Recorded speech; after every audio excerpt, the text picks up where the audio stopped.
End gold buyers, మీ కష్టాల్లో నమ్మకమైన మీ ఆత్మీయ నేస్తం.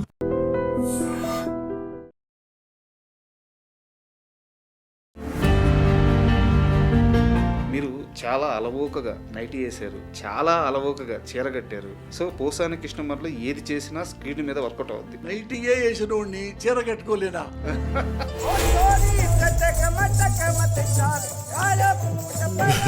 ₹100 కోట్ల పైన ఆస్తిని భార్య పేరు మీదే పెట్టడానికి కారణం ఏంటి? డబ్బులు వెంట్రుక ఇవాళ వస్తాయి, రేపు పోతాయి. మీకు పిల్లలు అంటే బాగా ఇష్టమా, భార్య అంటే బాగా ఇష్టం అంటే నాకు నా భార్య అంటే ఇష్టం. పిల్లలకి శ్రావణ మాసం సినిమాకి ప్రొడ్యూసర్గా డైరెక్టర్గా సినిమా తీశారు. సినిమా ఫ్లాప్ అయింది. మళ్ళీ ఒక 2 సంవత్సరాల స్పాన్లోనే బిగ్గెస్ట్ హిట్ తీశారు, ఆపరేషన్ దుర్యోధన. ఈ మధ్యలో ఒక డైరెక్టర్ మీ ఇంటికి వచ్చి డైరెక్షన్ చేయడం ఎందుకు, ప్రొడ్యూస్ చేయడం ఎందుకు, డబ్బులన్నీ పోయినాయి, ఇప్పుడు ఖర్చులకు ఏం చేస్తారని మాట్లాడిన ఆ డైరెక్టర్ దగ్గరికి వెళ్ళి ఆపరేషన్ దుర్యోధన తర్వాత లేదురా పోసాని మురళకృష్ణ హిట్ కొట్టాడు, పోసాని మురళకృష్ణకి డైరెక్షన్ కూడా వచ్చు అని చెప్పారు ఆ డైరెక్టర్కి మీరు? నేను మాట్లాడాలంటే చాలా మాట్లాడతాను. ఆపరేషన్ దుర్యోధనలో ఒక్క బటన్ కూడా చెల్లడవాడు. అలాంటి వాళ్ళు కూడా కమెంట్ చేస్తున్నారంటే జో హోనా హోతా. సో అలాంటి వాళ్ళకి సమాధానం చెప్పాల్సిన అవసరం లేదంటే. ఈరోజు చిరంజీవి గారితో మీ రిలేషన్ ఎలా ఉంది? చిరంజీవి గారు నన్ను ఏం చేశారు? నాకు ఒక అభిప్రాయం ఉంటుంది, ఆ అభిప్రాయాన్ని చెప్తాను. అది నచ్చనప్పుడు నేను ద్వేషిగా మారిపోతాను. తెలుగు సినిమా ఇండస్ట్రీలో అసిస్టెంట్స్కి అందరూ అసలు డబ్బులే ఇవ్వని రోజుల్లో పోసాని కృష్ణమురళి మాత్రం తన అసిస్టెంట్స్కి డబ్బులు ఇచ్చేవాడు. ఏంటి సీరు ఏంటి ఎక్కడ కూర్చున్నట్టు ఇటు చూసుకుంటున్నావు ఏంటి అంటే, మా నాన్న మా అమ్మ అప్పు చేశారు సార్, ఊళ్ళో వాళ్ళు అడుగుతున్నారు, డబ్బులు లేవు సార్. ఎంత గొప్పది మీ నాన్నగారికి అంటే బీరువా తీసి. శ్రీహరి గారి కెరీర్ మొత్తం చూసుకుంటే మీదే చాలా పెద్ద పాత్ర ఉంది. ఆయన హీరోగా సర్వే అవ్వడంలో కానీ, సక్సెస్ రావడంలో కానీ. నేను 10 సినిమాలు రాశానంటే 6-7 సినిమాలు శ్రీహరి పెట్టేవాడిని. అవును, చాలా సినిమాల్లో మీ సినిమాల్లో ఉన్నారు. సాంబయ్య ఫోటో ఎంత ఇవ్వలే అంటే ఏమొద్దులే అని చెప్పి నాకు 2 లక్షలు ఇవ్వండి చాలండి. శ్రీహరి గారి కోసం ఇదంతా 15 లక్షలు తీసుకోవాలి. అప్పుడు 2 లక్షలే తీసుకొని హరికృష్ణ గారికి పడిన ప్రతి సక్సెస్ మీరు రాసిందే. పైగా ఇద్దరి మధ్య మంచి బాండింగ్ ఉంది. మీరంటే భలే ఇష్టం అంట ఆయనకి. ఫ్రెండ్, చాలా ఆత్మగౌరవం ఉన్న మనిషి, ఎప్పుడు సంతోషపడతాడు. ఎన్టీ రామారావు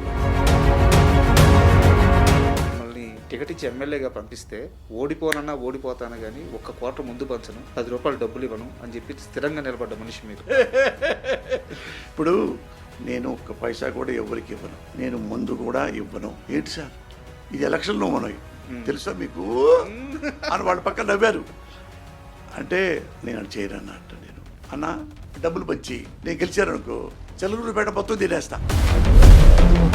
మీ జైలు జీవితంలో పోసాని కృష్ణమురళి కొంచెం లో అయిన క్షణాలు కానీ, ఆ రోజు కానీ ఎప్పుడైనా ఉందా? ఒక అవినీతి పని చేసి జైల్లోకి వెళ్తే తలొచ్చుకుంటా. చచ్చిపోతాము అనేది నాకు భయం లేదు ఇప్పుడు.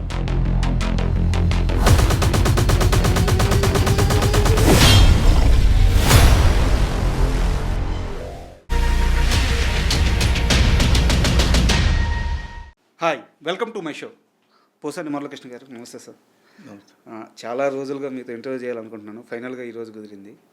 అయితే ఇంటర్వ్యూలోకి వెళ్ళే ముందు ఒక రియల్ లైఫ్ ఎక్స్పీరియన్స్ నేను చూసింది మీతో షేర్ చేసుకొని ఇంటర్వ్యూ స్టార్ట్ చేస్తాను. 2015-16 ఆ పీరియడ్లో నేను ఎల్లారెడ్డిగూడలో ఉండేవాడిని. రోజు ఇంటి నుంచి బయటికి రాగానే ఒక పెద్ద మిద్ది, ఆ మిద్ది కింద ఎప్పుడు మధ్యాహ్నం పూట ఒక 15-20 మంది పేదవాళ్ళు, కూలీలు, పళ్ళ మార్కెట్లో పళ్ళు అమ్ముకునే తోపుడు బండి వాళ్ళు, ఒక 25 మంది ఎప్పుడు ఆ ఇంటి కింద కూర్చొని మధ్యాహ్నం ఎండకి లంచ్ టైం కాగానే అక్కడికి వచ్చి భోజనం చేసి అక్కడే నీళ్ళు ఉంటాయంట, నీళ్లు తాగేసి ఒక చిన్న కునికి వేసుకొని మళ్ళీ పనులకు వెళ్ళిపోతూ ఉండేవాళ్ళు. ఇది ప్రతిరోజు రెగ్యులర్గా జరుగుతూ ఉండేది. ఆ మిద్దెం చాలా పెద్ద మిద్ది. ఇంత కోటీశ్వరుడు కూలోళ్ళని, పేదవాళ్ళని ఇంత దర్జాగా ఇంట్లోకి రానిచ్చి వాళ్ళకి అవకాశం కల్పిస్తున్నాడు, ఎవరబ్బా ఈయనో అని కొన్ని రోజులు అనుకున్నాను. తర్వాత తెలిసింది ఏంటంటే ఆ ఇల్లు పోసాని కృష్ణమురళి గారిది అని తెలిసింది. అవును, అంటే నేను ఒకప్పుడు పేదోడినేగా సార్. నేను రోడ్లప్పుడు తిరిగి ఉన్నాయి, ఏమీ లేకుండా మద్రాసు వెళ్ళినోడిని సార్. హైదరాబాద్ వచ్చేనాటికి కోటేశ్వరుడు అయిన వాడిని. అందుకని ఇది శాశ్వతం కాదు, పేదరికం శాశ్వతం కాదు, ఆ కోటేశ్వరుడు శాశ్వతం కాదు. శాశ్వతం ఏదంటే క్యారెక్టర్. సార్. ఎప్పుడు మనం చచ్చిపోయినా మన క్యారెక్టర్ ఏంటి, వీడు మంచోడా బ్యాడ్ ఫెలోడా అని ఎప్పుడు అనుకుంటారు. ఎప్పుడో అల్లూరి సీతారామరాజు గారుని చంపారు. ఇప్పటికీ మరి దేశభక్తులు ఎందుకంటారు? Sir. Dedication, character. Same Mahatma Gandhi అయినా కానీ మరొకరైనా కానీ నాకేంటంటే వీడు పేదవాడు, వీడు డబ్బున్నోడితో ఫ్రెండ్షిప్ చేద్దాం, పేదవాడిని హెడ్ చేద్దాం అనేది నాకు తెలియని మ్యాటర్స్ అవన్నీ. అంటే మేము ఒకప్పుడు మంచిగా ఉన్నాం సార్. మంచి కుటుంబం. మా నాన్న పేకాట ఆడి ఆడి ఆడి ఆడి డబ్బులు అన్నీ పోగొట్టి పూరి గుడిసెలోకి వచ్చాం. యాస్టిస్గా పూరి గుడిసే, తాటాకులు.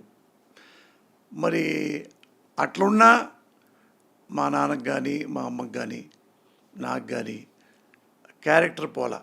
సార్. మంచి ఇంట్లో ఉన్నప్పుడు కానీ, పూరింట్లో ఉన్నప్పుడు కానీ, రోడ్డు మీద ఉన్నప్పుడు కానీ, ఇప్పుడు ఫ్లైట్లో తిరుగుతున్నప్పుడు కానీ ఒకటే మంచి చెడు ఆ రెండే చూస్తా.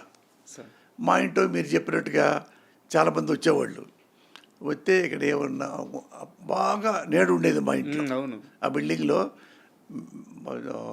చాలా ఎండాకాలంలో కూడా బాగా కూల్గా ఉండేది. ఆ సెల్లార్ కింద చెట్ల కింద చాలా బాగా అసలు వచ్చేవాళ్ళు. సొంత ఇంట్లో ఉన్నట్టు ఉండేవాళ్ళు. తినేసి అక్కడే కూర్చొని కాసేపు కునుకు పెట్టుకొని గ్రిల్లో ఆనుకొని అట్టా కూర్చొని ఉండేవాళ్ళు. మాకు సంతోషంగా ఉండేది, నాకు కానీ మా వైఫ్ కానీ. అట్లాంటి మాకు తెలియని విషయాలు, పేదవాళ్ళు వచ్చి పో కోటేశ్వరుడా రా వెల్కమ్, అది మాకు చేత కాదు. అక్కడ నాకు అందంగా అనిపించింది ఏంటంటే సార్, అది కోటీశ్వరుడి ఇల్లు, పైగా ఒక సినిమా వాడి ఇల్లు. ఏంటంటే సినిమా వాళ్ళు అంటే ఒక షీల్డ్లో ఉంటారు, మామూలు జనాన్ని లోపలికి రానిరు, ఇలాంటి ఒక అపవాదం ఉంది. బట్ చాలామందికి తెలియదు, ఎందుకంటే నేను చూశాను కాబట్టి నాకు తెలుసు. సో అది నాకు చాలా అందంగా అనిపించింది. అయితే ఈ క్వశ్చన్కి కొనసాగింపుగా సినిమాకి ఆపరేషన్ అనురారెడ్డి సినిమాకి ఇంటర్లింక్ అయ్యేటట్టు ఒక ప్రశ్న ఉంది. ఆపరేషన్ అనురారెడ్డి సినిమా విషయానికి వస్తే దీంట్లో నాన్న సెంటిమెంట్ ఉంది అని చెప్పేసి మీరు ఒక దగ్గర మాట్లాడున్నారు. నాన్న ఎమోషన్ కూడా ఉందని చెప్పేసి. మీ నాన్నగారు అంటే పోసాని కృష్ణమురళి నాన్నగారు సుబ్బారావు గారు పోసాని కృష్ణమురళికి ₹1 ఆస్తి ఇవ్వలేదు. ఒంటి మీద బట్టలతో నడి రోడ్డు మీద నిలబెట్టేశారు. మంచి పేరు ఇచ్చాడు, మంచి కుటుంబం లెగసీ ఇచ్చాడు, నీతి ఇచ్చాడు, నిజాయితీ ఇచ్చాడు.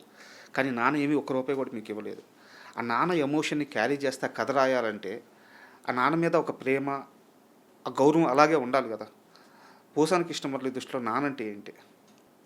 నాకు మా ఇంట్లో నాన్న మా అమ్మ అంటే ఫస్ట్ చెప్పుకోవాలంటే అమ్మ నాన్న వాళ్ళు నాకు చాలా హీరోలు. సార్. నాన్నకంటే హీరో ఎవరంటే మా అమ్మ. మా నాన్న ఏంటంటే ఇన్నోసెంట్. అందుకే ఇన్నోసెంట్ అని చెప్పి ఊళ్ళో పేరు సుబ్బారావు వల్ల గోపాల స్వామి అంటూ ఉండేవాళ్ళు. స్వామి.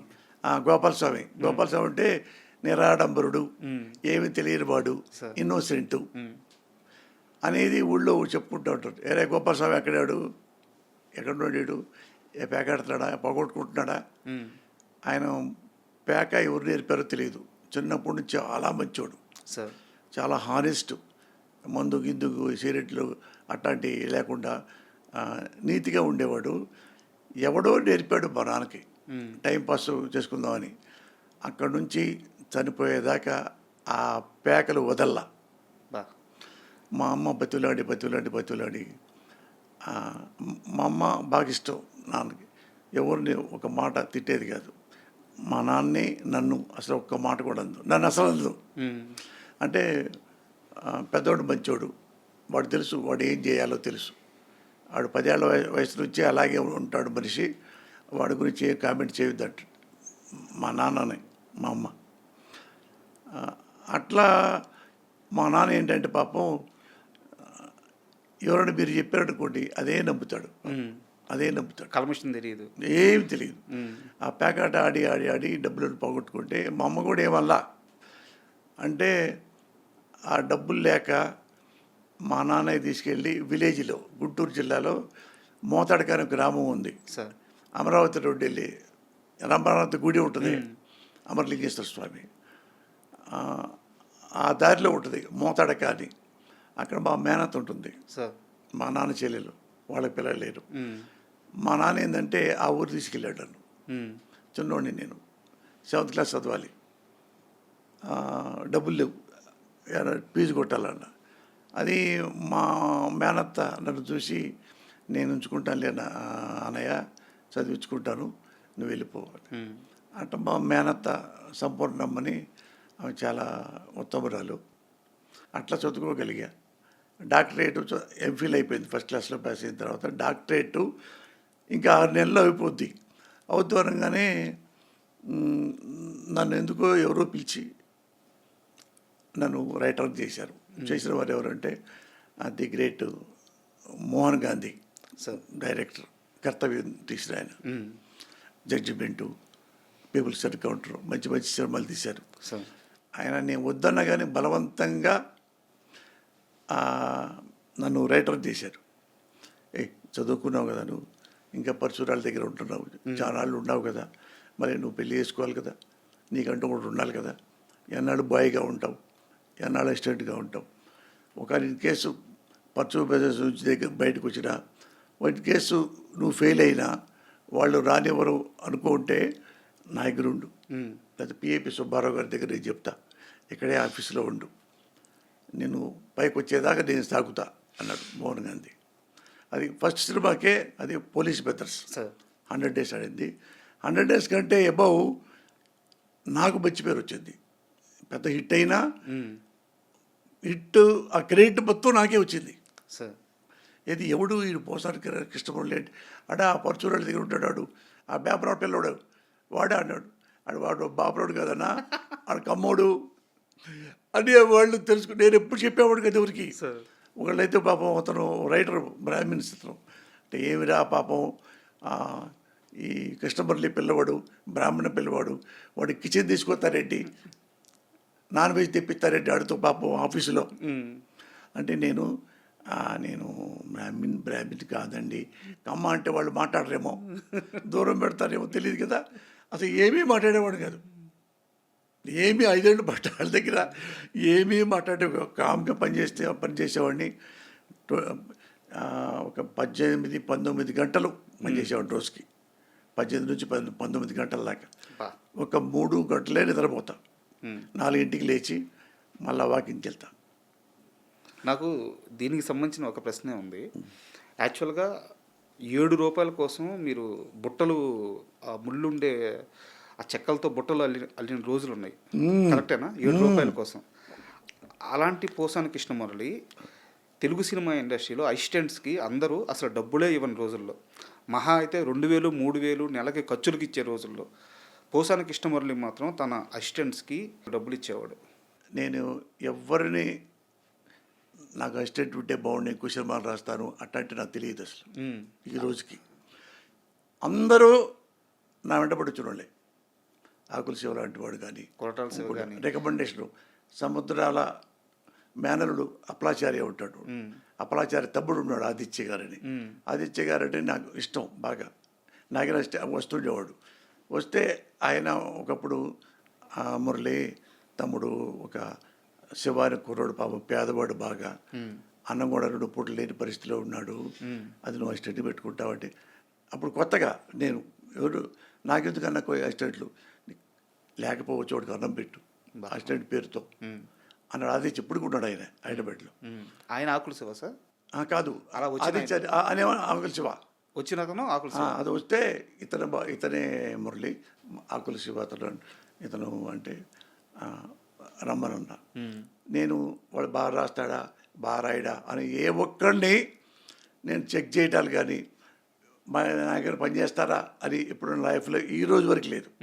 ఈ రోజు వరకు కూడా వాళ్ళు నా ఫ్యాన్స్ అని, పోసాన్ గారిని ఫ్యాన్ అంటే నేనని త్రివిక్రమ్ చెప్పేవాడు. వెళ్ళి మా తలుపు కొట్టగానే మా ఆవిడ ఉంటే నేను బయటికి వెళ్ళిపోయాడు, 5:30-6ంటికి వెళ్ళిపోయాడిని సిట్టింగ్కి, వాళ్ళే 9ంటికి వచ్చేవాళ్ళు.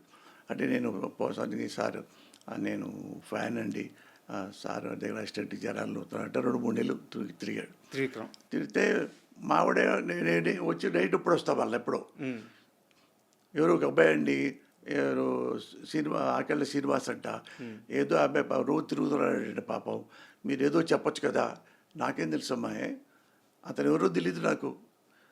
తెలియదు సార్, నువ్వు చెప్పొచ్చు కదా అంటే, సార్ నువ్వు మనం ఎక్కడ చెప్తాం, అసలు కలిస్తే కదా. అతను అబ్బాయి తెలియదు, ఏమీ తెలియదు. ఒకసారి వస్తే అప్పుడు చెప్పు, ఈసారి నెంబర్ ఏమో తీసుకో అన్నట్టు అట్టు వెళ్ళిపోయాడు. అట్లా వచ్చాడు ఆయన. అతనికి ఆకుల శివకి వచ్చాడు. తర్వాత వాళ్ళందరూ 30 మంది దాకా పని చేసినట్టున్నారు. సార్ ఇండస్ట్రీలో సంపత్ నంది గారు కానీ, కొరటాల గారు కానీ, డివిఎస్ రవి గారు కానీ, ఇండస్ట్రీలో ఏ పెద్ద డైరెక్టర్ని తీసుకున్నా ఏదో ఒక టైంలో పోసాని కృష్ణమురళి గారి దగ్గర పని నేర్చుకున్న వాళ్ళే వీళ్ళంతా. అది అట్లా వచ్చినాడు త్రివిక్రమ్. సార్ ఎవరు ఫ్యాన్ ఎవరంటే కామెడీ మ్యాన్ అతను ఉంటాడు, గౌతమ్ రాజు గారని. గౌతమ్ రాజు గారు కామెడీ ఏమిటి తమ్ముడు అంటుంటాడు. అవును. అతను తమ్ముడు నా దగ్గరికి వస్తాడు ఆ పిల్లోడు, ఆపరేషన్ మన ఇతను త్రివిక్రమ్ ఆకలి సీను అనేవాడు. మా ఇంటి దగ్గర కూడా అప్పుడప్పుడు పని చేస్తుంటాడు, పిల్లలకి టీచింగ్ చెప్తుంటాడు. ఆ పేదవాడు అవన్నీ చెప్పొద్దన్నా చెప్పేవాడిని. మంచోడా కాదా చెప్పు. చెప్తే అన్న అయితే నేను మద్రాసు వెళ్తున్నాను, మద్రాసు రమ్మను, అక్కడే 1 వీక్ 10 days ఉంటాను కదా, ఆడు రావాలి అలా వస్తానంటే రమ్మని చెప్పాను. ఆయన తమ్ముడు వెళ్తావా అంటే వెళ్తా, డబ్బులు లేవు సార్ అన్నాడు. ఆ గౌతమ్ రాజు చేతిలో బ్రాస్లెట్ రాసుకుంటారు ఏదో ఇట్లా, బ్రాస్లెట్, ఆ బ్రాస్లెట్ లాంటిది. అది మార్వాడి దగ్గరికి వెళ్ళి 1000 రూపాయలు కుదవబెట్టి ఆ 1000 రూపాయలు త్రివిక్రమ్ శ్రీనివాస్కి ఇస్తే ఆయన మీ దగ్గరికి వచ్చాడు, మద్రాసు దగ్గరికి పంపించాడు. అతనే గౌతమ్ రాజు పంపించాడు. అయితే ఇక్కడ నా డౌట్ ఏంటంటే ఇవన్నీ ఎందుకు చెప్పుకోరు సార్ కృష్ణమురళి, పోసాని కృష్ణమురళి? పోసాని కృష్ణమురళి అంటే కొంతమంది ఎక్కువ ప్రేమిస్తారు, కొంతమంది ఎక్కువ ద్వేషిస్తారు. కానీ అందరికీ తెలిసింది ఏంటంటే పోసాని కృష్ణమురళి నిజాయితీపరుడు. ఎవరి దగ్గర ఒక చేయి జాపి ₹1 అడగడు, ₹1 తీసుకోడు. కానీ ఇంత బయట కొన్ని కారణాల వల్ల మీ మీద కొంత నెగిటివిటీ పెరిగినప్పుడు కూడా ఏదో ఒక సందర్భంలో, ఏదో ఒక ఇంటర్వ్యూలోనో, ఏదో ఒక మనుషుల మధ్య ఇవన్నీ పంచుకోవాలి కదా. మీరు చేసిన మంచి అంతా ఎంతమందికి గుండె ఆపరేషన్లు చేయించారు మీరు? నాకు తెలిసి మీ డొనేషన్స్ ఆ రోజుల్లోనే ₹2 కోట్ల దాటింది. సో ఇవన్నీ ఎందుకు చెప్పుకోరు పోసాని కృష్ణమురళి? ఇవి కదా చెప్పుకోవాల్సింది. మీ పని అందరికీ తెలుసు, అంటే సినిమాలు హిట్లు అందరూ తెలుసు. అది కాదు రాజా, ఏదంటే ఒకళ్ళ మెహర్బానీ కోసం వాడు నన్ను పొగట్టడానికి నేను ఎప్పుడు మాట్లాడను. చేసింది మంచి కదా అనేది నా ఉద్దేశం. వాడు నన్ను సంతోషం బాగా పొగుడుతుంటే నాకేం పెద్ద పట్టించుకోను, నన్ను తిడుతున్నా నేనేం పట్టించుకోను. నేను ఎప్పుడేం పట్టించుకుంటానంటే నేను మంచిగా కాదా, నేను పద్ధతిగా ఉంటున్నానా లేదా, అదే చూసుకుంటా. నేను పద్ధతిగా లేనప్పుడు, తాగి తిరుగుతున్నప్పుడు, బేవర్స్ పనులు చేస్తున్నప్పుడు, లంగా పనులు చేస్తున్నప్పుడు, ఏమైనా పైరవీలు చేస్తున్నప్పుడు, అవినీతి పనులు చేస్తున్నప్పుడు, గవర్నమెంట్ అడ్డం పెట్టుకొని చెప్పి పొలాలు తీసుకుంటున్నప్పుడు, ఆస్తులు తీసుకుంటున్నప్పుడు, అలాంటి ఏమన్నా వెధవ పనులు చేస్తే నేను బాధపడాలి. నేను ఏమీ పిచ్చి పనులు చేయలే ఇంతవరకు. అన్నప్పుడు ఏంటంటే రాజకీయాల్లో ఒకరేంటంటే వాళ్ళకి ఎవరికి ఇష్టమో వాళ్ళకే మనం అనుకూలంగా ఉండాలి అనుకుంటారు. అది నాకు చేతకాని పని. నాకు తెలుగు సినిమా ఇండస్ట్రీ నాకు ఎన్నో ఇచ్చింది, నాకు నా కుటుంబానికి 100 కోట్లు దాటి ఎంతో ఆస్తులు నేను తెలుగు సినిమా పరిశ్రమ నాకు ఇవ్వటం జరిగింది. నా తెలివితేటలు కానండి, నా నిజాయితీ కానండి, హార్డ్ వర్కింగ్ నేచర్ ఉంది అని చెప్పండి, నా సక్సెస్ అనండి, నా డిమాండ్ అనండి. అట్లా అలా తెలుగు సినిమా పరిశ్రమలో నమ్ముకొని బాగా హార్డ్ వర్కింగ్ చేసి మంచి సక్సెస్లు ఇచ్చి గొప్పగా ఆస్తులు దేవుడు నాకు ఇచ్చి, తెలుగు పరిశ్రమ నాకు ఇచ్చి, ఆ తర్వాత నాకు సంతోషంగా నేను నా కుటుంబం ఇప్పుడు చాలా గౌరవంగా బతుకుతున్నాం. ఇది తరాలు తరబడి నాకు ఆస్తులు ఉంటాయి. ఇక బావు, ఎందుకంటే మా ఇంట్లో బ్యాడ్ హ్యాబిట్స్ ఎవరికి లేదు, నాకు లేదు, నా పిల్లలకి లేదు. మందు లేదు, సిగరెట్లు లేవు, పాన్ పరాగులు లేవు, మిడ్ నైట్ పబ్లిక్ వెళ్ళటాలు లేవు. ఏ క్లబ్ ఇంతవరకు చేయలేదు 40 ఏళ్లలో. ఫంక్షన్లు ఉంటాయి కదా, ఆ ఫంక్షన్లో అయితే షెల్ట్ తీసుకుని వెళ్ళిపోతాను తప్ప అక్కడే మందులు, పార్టీలు, పార్టీలు, డ్యాన్సులు అవి నాకు తెలియని మ్యాటర్లు. ఇంత జీవితం చూశారు, ఇంత సక్సెస్ చూశారు, ఇంత డబ్బు చూశారు. ఇన్ని బంధాలు చూశారు. మీ జైలు జీవితంలో పోసాని కృష్ణమురళి కొంచెం లో అయిన క్షణాలు కానీ, ఆ రోజు కానీ ఎప్పుడైనా ఉందా? ఆ జైలు జీవితంలో నుంచి మీరు నేర్చుకున్న పాఠం కానీ, లేదా మిమ్మల్ని మీరు మలుచుకున్న విధానం కానీ ఏంటంటే ఏం చెప్తారు? ఆ కొన్ని రోజులు ఏమీ లేవు. ఏమి లేవు. ఎందుకు చెప్పంటావా? ఆ, ఇప్పుడు నేను ఒక అవినీతి పని చేసి ఉమ్, జైల్లోకి వెళ్తే తలొంచుకుంటా. మోసం చేసి, లంగా పనులు చేసి, బ్రోకర్ పనులు చేసి, రేపులు చేసి, కడుపులు చేసి, పక్కలేయటం చేసి, ఎక్కడెక్కడ ప్రభుత్వాలు అడ్వాంటేజ్ తీసుకొని 2 ఎకరాలు తీసుకోవటం, 3 ఎకరాలు తీసుకోవటం, ఆ పైపులు తీసుకుందాం, ఈ పప్పులు తీసుకుందాం, ఈ డైరెక్ట్స్ పెట్టుకుందాం అని, ఇవన్నీ నా జీవితంలో ఎప్పుడు ఏమీ లేదు సార్. ఇప్పుడు ఇది నేను గట్టిగా మాట్లాడతా, ఉమ్, అది మీకు తెలుసు, నాకు తెలుసు. గట్టిగా మాట్లాడటం అంటే నా గొంతు పెద్దది అంతే. సార్. అంటే కోపంతో కాదు, నా గొంతు పెద్దది, అర్థమైందా? రాఘోపాలరావు గొంతులాగా. అది అడుగుతా. సార్. నేను రాజకీయాల్లో మాట్లాడవలసి వచ్చినప్పుడు ఎన్ని ప్రెస్ మీట్లో తీసుకుని బయటికి కావాలండి మీరు. సార్. ఎందుకు నాకు సమాధానం చెప్పలేరు? నేను మామూలుగా అడుగుతా. మంత్రులు అడగమన్నా, ఇంకోటి అడగమన్నా, ఎవరు అడగమన్నా, మరి నాతో నన్ను నోరు మూపించొచ్చుగా సమాధానంతో. ఎవరు మూపిస్తా. అదే నేను చేసేది. బ్రోకర్ పనులు చేయలే ఇప్పుడు నేను. సార్. మరి ఎందుకు బాధ? బాధ లేదు. నాకు రాజకీయాల గురించి మాట్లాడడం ఇష్టం లేదు, కానీ మీ క్యారెక్టర్ తెలుసు సార్. మిమ్మల్ని చిలకలూరిపేటో సంథింగ్ ఎక్కడో టికెట్ ఇచ్చి ఎమ్మెల్యేగా పంపిస్తే ఓడిపోనన్నా ఓడిపోతాను కానీ 1 క్వార్టర్ ముందు పంచను, 10 రూపాయలు డబ్బులు ఇవ్వను అని చెప్పి స్థిరంగా నిలబడ్డ మనిషి మీరు. కాదు. అంటే ఇప్పుడు ఆంధ్రప్రదేశ్ కానీ, తెలంగాణ కానీ, ఎక్కడైనా ఇండియా కానీ, ఇక్కడ ఇండియా తగ్గ తెలియదు, మనం అనుకున్న ఆంధ్రప్రదేశే కదా వచ్చింది. అన్నీ ఉన్న ఎమ్మెల్యేలు నిలబడ్డారు కదా, ఎమ్మెల్యేగా ఎవరు? వాళ్ళు అన్ని పార్టీలు వాళ్ళకు, సార్. అన్ని పార్టీలు వాళ్ళు రంగంలోకి వచ్చారు. 100% ఎమ్మెల్యేగా నిలబడ్డవాడు డబ్బులు సార్. పంచుతారు. డబ్బులు పంచకపోతే కనీసం ముందిప్పిస్తారు కదా. మీకు తెలుసు కదా, ఇవ్వకపోతే వాళ్ళు ఒప్పుకోరు కదా. అంతే అంటారు కదా, కార్యకర్తలే ఒప్పుకోరు సార్. అది అన్నారు కదా. నేను అక్కడికి వచ్చా.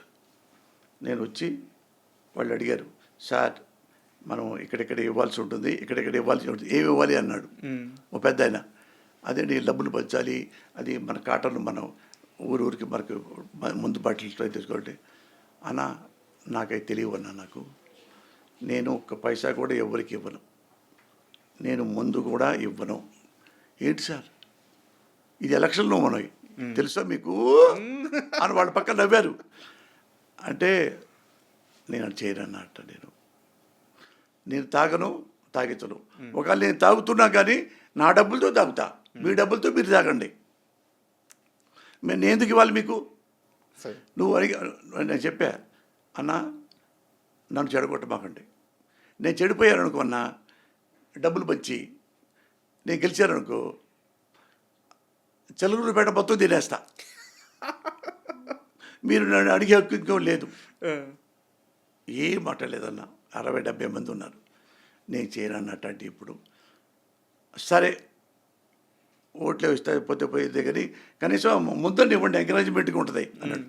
ఎంకరేజ్మెంట్ ఏంటన్నా అన్న?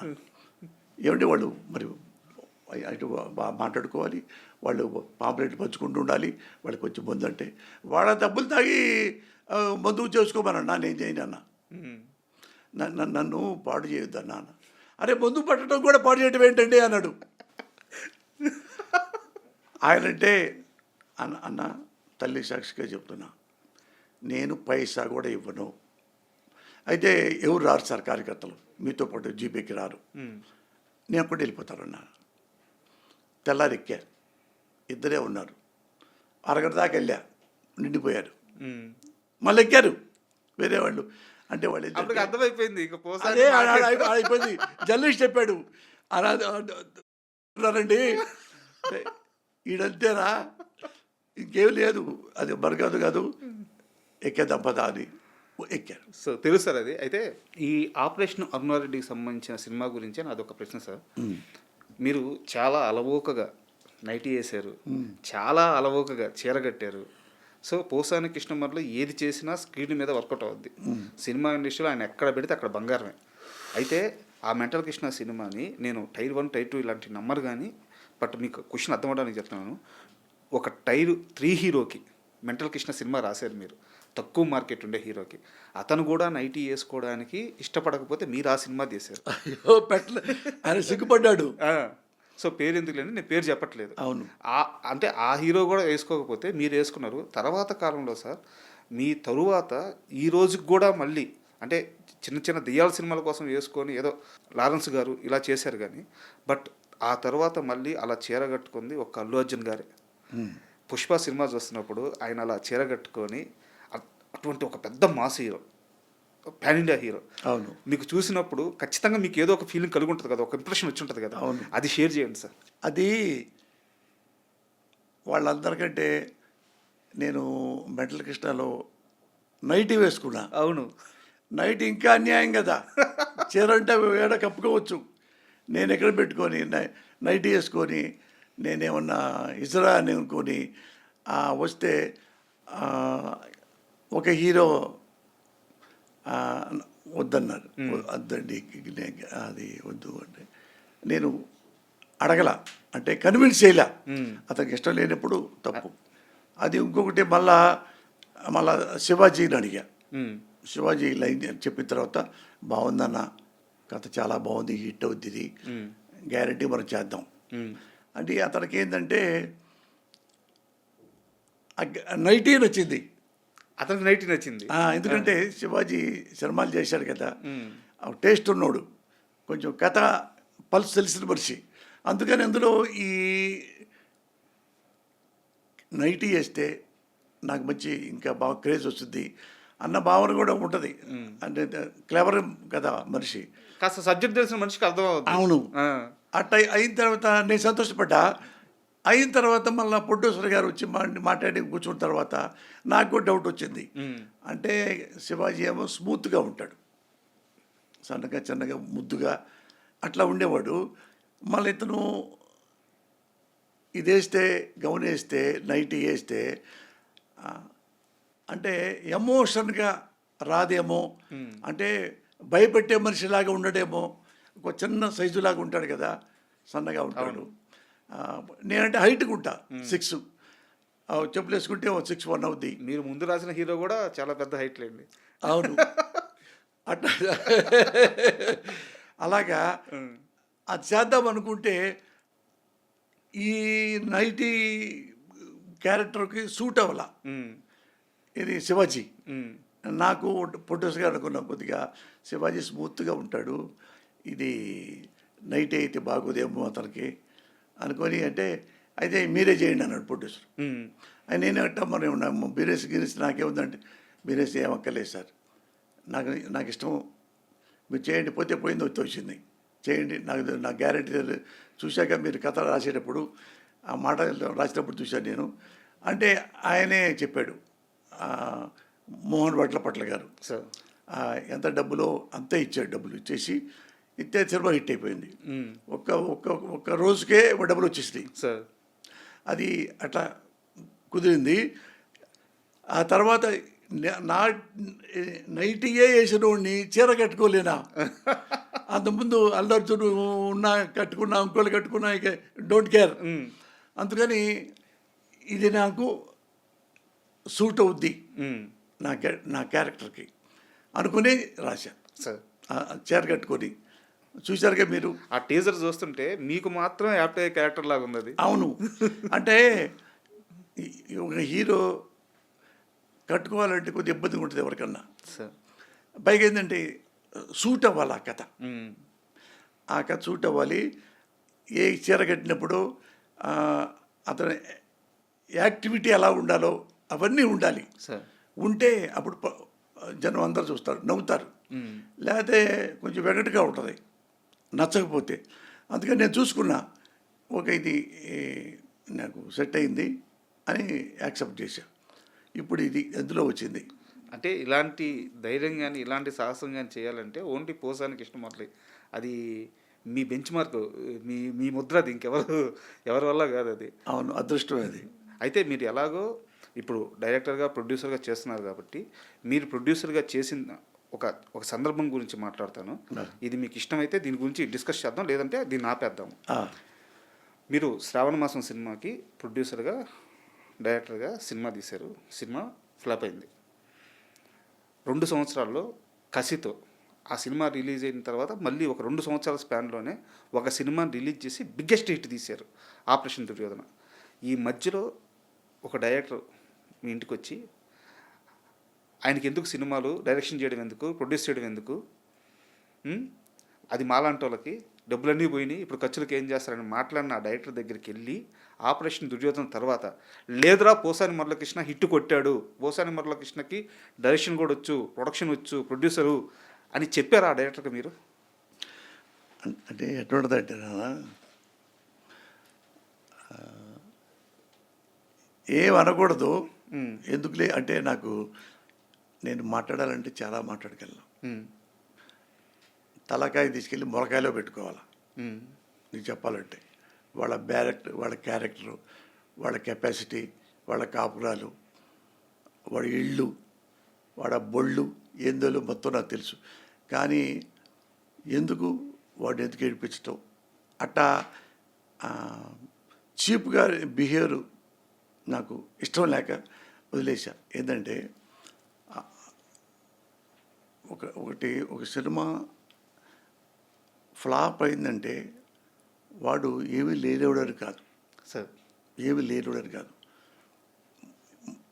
ఆయన ఉన్నాయి కదా, రోజా సినిమా తీశాడు మణిరత్నం గారు మరి చాలా చదువుకున్నవాడు, లెజెండరీ లాంటి వాడు. మరి ఆయన ఎన్నో ఫ్లాపులు తీశాడు. అంతంత మాత్రాన ఆ డైరెక్ట్ లేకుండా పోతాడా? ఆయన ఇప్పటికీ లెజెండరీ డైరెక్టర్. చూడండి మరి ఆయన ఎన్ని ఇప్పుడు 1, 2, 3, 4 ఫ్లాప్. మన లేటెస్ట్ కూడా ఫ్లాప్ అయ్యేది సార్. ఇది మన కమలాసన్ తగ్గలేదు సినిమా ఏదో, అదే అది సబ్జెక్టు సరిలేక ఫ్లాప్ అవుతాడు తప్ప మణిరత్నం ఫ్లాప్ అవడం. సబ్జెక్టు లేక ఫ్లాప్ అవుతాడు తప్ప రామ్ గోపాల్ వర్మ డైరెక్టర్గా ఫెయిల్ అవ్వడు. డైరెక్టర్ రామ్ గోపాల్ వర్మ అంటే నాకు తెలిసిన విషయాల్లో one of the tallest director in India Ram Gopal Varma. You should not forget that. అతను tallest director who believes technique. సినిమాకి ఎంత టెక్నిక్లు ఉంటాయో అతనికి తెలిసినట్టుగా ఎవ్వడికి తెలియదు, మణిరత్నం కూడా తెలియదు. ఇతను రామ్ గోపాల్ వర్మలో ఉన్న షార్ప్నెస్, క్రియేటివిటీ ఎవరికి తెలియదు. ఎందుకంటే నేను ఆయనతో ట్రావెల్ చేశాను 2-3 ఏళ్ళు. అయ్యో తెలుసు సార్, ఉంది ప్రశ్న ఉంది అడుగుతా. అది అతను చాలా చాలా ఇక జీనియస్ తర్వాత ఇంకెవరు అంటే నేను చెప్పను, అంత జీనియస్ అతను రామ్ గోపాల్ వర్మ. అది హిట్ ఫ్లాప్ గురించి పట్టించుకోకర్లా. అట్లానే నా ఫ్లాప్ అయింది. ఫ్లాప్ అయితే నేనే అన్నాను ఫ్లాప్ అయింది. ఫ్లాప్ అయిన తర్వాత ఇంకో డైరెక్టర్, ఒక ప్రొడ్యూసర్ ఆ ఇంటికి వచ్చాడు, మన సినిమా చేద్దామా, కథ మీరు బాగా చేశారు కానీ బ్యాడ్ లక్ అయిపోయింది అంటే, వద్దండి మేమే చేసుకుంటాను, అది ఫ్లాప్ అయిన తర్వాత మళ్ళీ వస్తే మీకు బాగోతుంది అని పంపించేశాను. అయిన తర్వాత నేనే కథ రాసుకొని మళ్ళీ అదే ఫైనాన్సర్తో అంత ఫైనాన్స్ ఇచ్చేసా మొత్తం. ఇది ఒక ప్రాపర్టీ అమ్మేసి ఇచ్చేసేస్తారు. ఇచ్చి మళ్ళీ ఫైనాన్స్ దగ్గరికి వెళ్ళి మీకు కావాలి తీసుకోండి మురళి గారు, మీ సినిమా ఫ్లాప్ హిట్ మీ గురించి మాకేం లేదు, మాకు అంతకుముందు క్లియర్గా కట్టారు కదా, అందుకని ఎంతైనా తీసుకోండి చేసుకోండి అన్నాడు. అంటే సంతకం పెట్టడానికి వెళ్ళా. అంటే ఏం కథ రాసుకున్నారు ఈసారి అన్నాడు. ఏదో చిన్న కథ అన్నా. నేను వినొచ్చా అన్నాడు. మీ ఫైనాన్స్ మీ చెప్పడానికి ఏముంది అంటే లైన్ చెప్పాను. బాగుందండి, ఇది మీరే చేయాలందా, నేను చేసుకోవచ్చా అన్నాడు ఆయన. ఆయనకు అర్థమైంది కథలో ఆ దమ్ము. అంటే మీరు సినిమా చేస్తారంటే నాకేం అభ్యంతరం లేదు కదా, చేస్తాను. అదే ఆపరేషన్ దుర్యోధన. వా. అది ఎంత పెద్ద హిట్ అయిందో, ఎంత డబ్బులు వచ్చినాయో కౌంట్లెస్. సార్ అవును. అండ్ మరి అంత మంచి అంటే ఇప్పటికీ ఆపరేషన్ దుర్యోధనకి ఒక ప్రత్యేకత ఉంది. కరెక్ట్. అంటే ఎందుకుందంటే ఆపరేషన్ దుర్యోధన అన్ని సెంటర్లో ఆల్మోస్ట్ 100 రోజులు ఆడింది. సార్ తెలుగు సినిమా ఇండస్ట్రీలో లాస్ట్ సినిమా 100 రోజులు ఆడిన సినిమా నా సినిమా ఆపరేషన్ దుర్యోధన. అప్పటి నుంచి ఇప్పటిదాకా 100 సినిమా లేదు 100 రోజులు. తర్వాత అసలు ఆ ట్రెండే లేకుండా పోయింది. ఎవరి 100 రోజులు లేవు. ఆ, అదొక్కటే లాస్ట్ 100 డేస్ సినిమా. సార్ అలాంటి గొప్ప సినిమా. ఇప్పుడు ఎన్నో వాగాడే. ఆపరేషన్ దుర్యోధనలో ఒక్క బటన్కు కూడా చెల్లడవాడు. బటన్కు కూడా అన్నం పెట్టా. అలాంటి వాళ్ళు కూడా కమెంట్ చేస్తున్నారంటే జో హోనా హోతా. సో అలాంటి వాళ్ళకి సమాధానం చెప్పాల్సిన అవసరం లేదంటారు. అయ్య ఛీ. నేను ఎప్పుడు నాకెవ్వరు శత్రువులు లేరండి. నా తల్లి సాక్షిగా నేను ఎప్పుడు శత్రువుని ఉంచుకోను. అడుగుతా కావాలంటే. సార్ అభిప్రాయ భేదాలు ఇంకోళ్ళు వచ్చినా సరే అభిప్రాయ భేదాలు అయినా సరే అంతవరకు పక్కన పెట్టుకుంటాను తప్ప, ఒక ఇష్టం లేదనుకో కామ్గా ఉంటాను తప్ప ఒకరిని ద్వేషిస్తూ 24 గంటలు కూర్చొని నేను. సార్ జీవితం చాలా ఉంటుంది, ఆ ట్రావెలింగ్ చాలా ఉంటుంది. ఇందులో కూడా అలాంటి ఉంటాయి. సార్ హలో అన్నంత వరకే జీవితం, డైలాగ్ ఉంది. అవును. చలో అన్నంత వరకే శ్మశానం. జీవితం అది. సార్ ఆఫ్టర్ ఆల్ దానికోసం రూపాయి వచ్చినంత మాత్రాన ఎగిరిపోయి డబ్బులు పోయినంత మంది ఏడ్చి ఇట్ట చేయబెట్టుకొని మా చేతితో ఏడుతూ వచ్చి మా ఇంటి ముందు కూర్చోవచ్చి ఆ రెండు చూశా, అన్నీ చూశా. ఒకప్పుడు చిరంజీవి గారు చెప్తారు, నేను గంజి చూశాను బెంజి చూశాను అన్నాడు. అది ఆయన గ్రేట్, ఆయన సంస్కారం అది. నేను అదే సార్ అన్నీ చూశా. అయితే ఎలాగో శ్రీకాంత్ గారి ప్రస్తావన వచ్చింది కాబట్టి, ఆపరేషన్ దుర్యోధన ఈ ప్రస్తావన వచ్చింది కాబట్టి, ఏం సార్ శ్రీకాంత్ గారితో మీకు స్టార్టింగ్ నుంచి కూడా ఆ బాండింగ్ ఇది? ఎందుకంటే మీ థాట్ ప్రాసెస్కి, వెరైటీ కొత్త ఆలోచనలకి శ్రీకాంత్ గారిని మీరు ఫస్ట్ నుంచి ప్రిఫర్ చేస్తూ వచ్చారు. మంచి సినిమాలు రాశా. అవును, చాలా గొప్ప సినిమా. ప్రేయస్ రావే కానీ ఎంత లవ్ స్టోరీయో, ఇక్కడ ఎంత సోషల్ ఫిల్ము, రెండు ఎక్సలెంట్గా చేసి. అలాగే ఇంగ్లీష్ పిల్లం, ఈస్ట్ గోదావరి మొగుడు, అసలు అన్నీ అద్భుత. తాళి సినిమా కానీ శ్రీకాంత్ గారికి మాత్రం చాలా ప్రత్యేకమైన సినిమాలు రాశారు. ఎలా కుదిరింది ఆ బాండింగ్? శ్రీకాంత్ ఎవరంటే సినిమా ఇండస్ట్రీలో నాకు ఫ్యాన్ ఉన్నారు.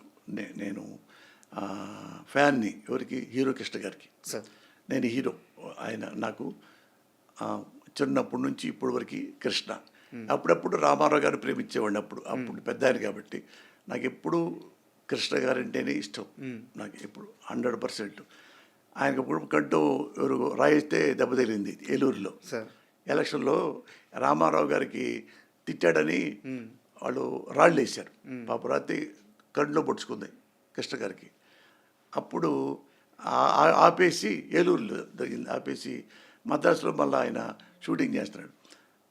మేము చూడటానికి వెళ్ళాం, కన్ను ఎట్టుందో అని, గుంటూరు నుండి.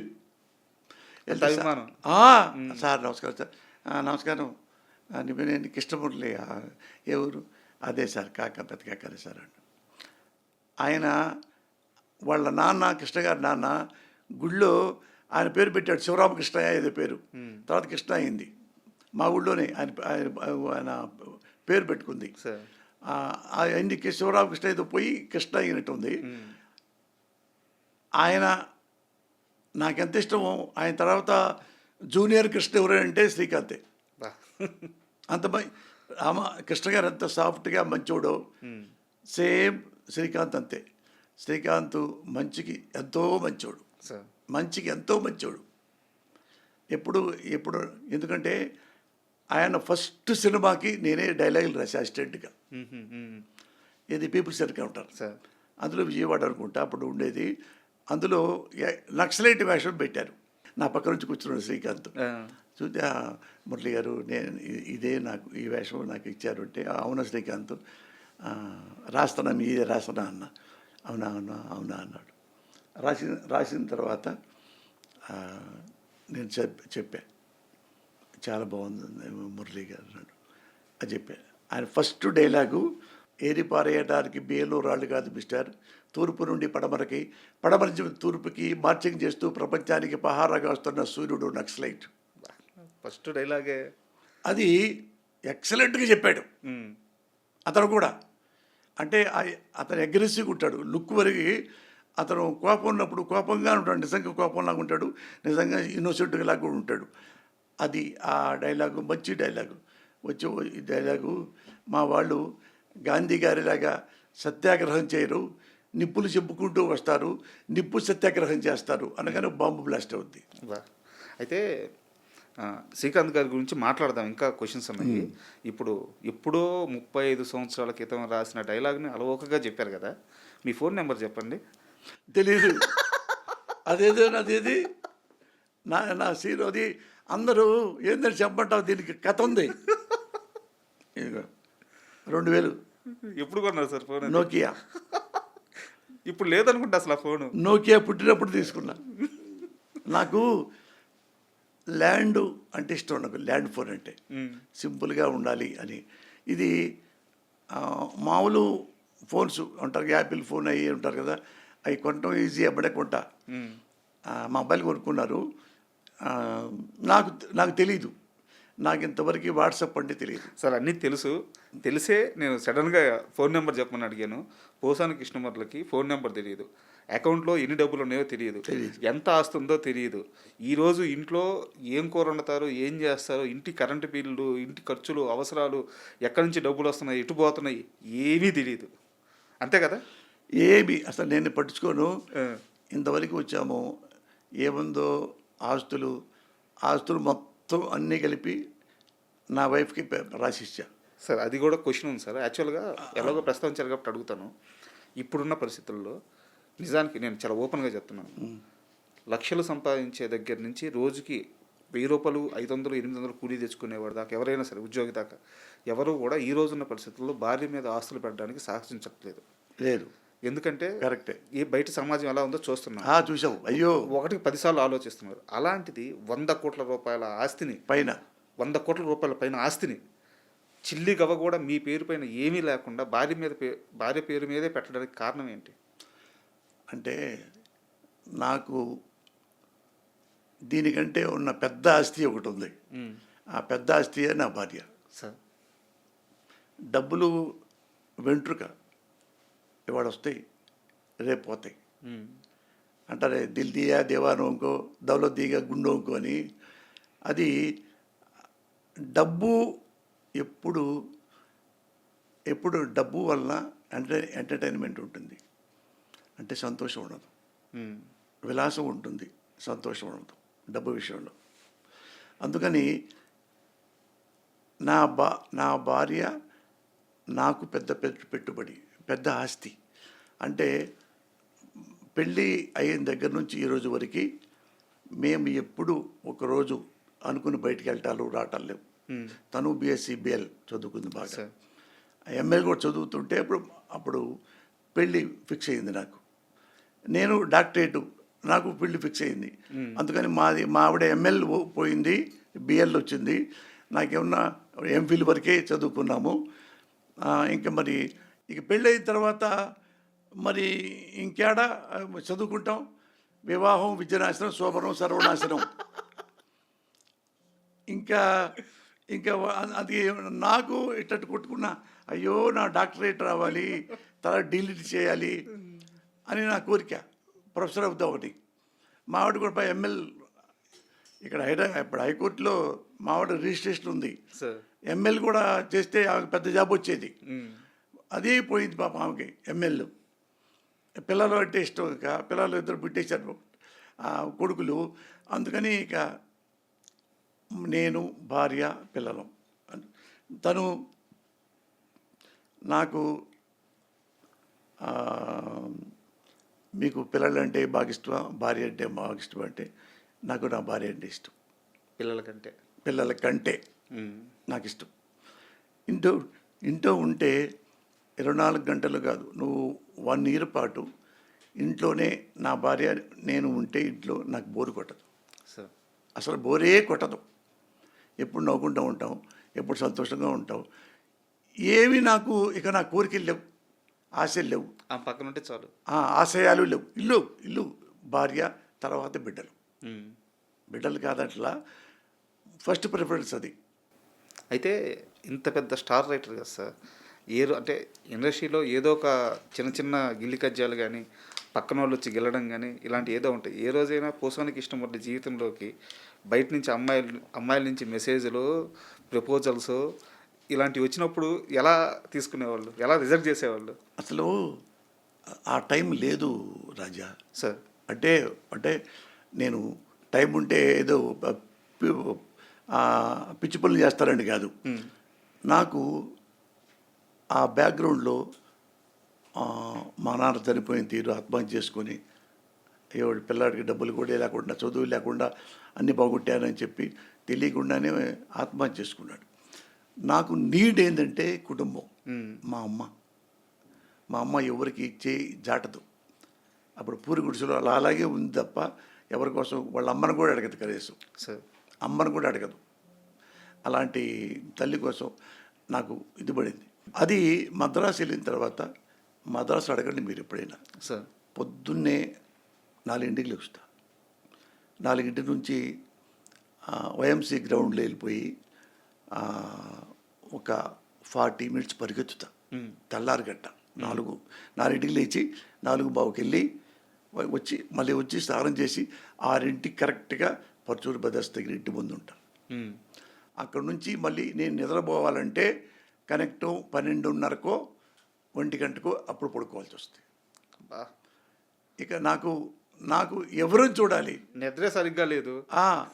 అది అట్టా సేమ్ అట్ట కాకుండా ఫస్ట్ ఫిల్మే సూపర్ హిట్ అయిపోయింది పోలీస్ బ్రదర్స్.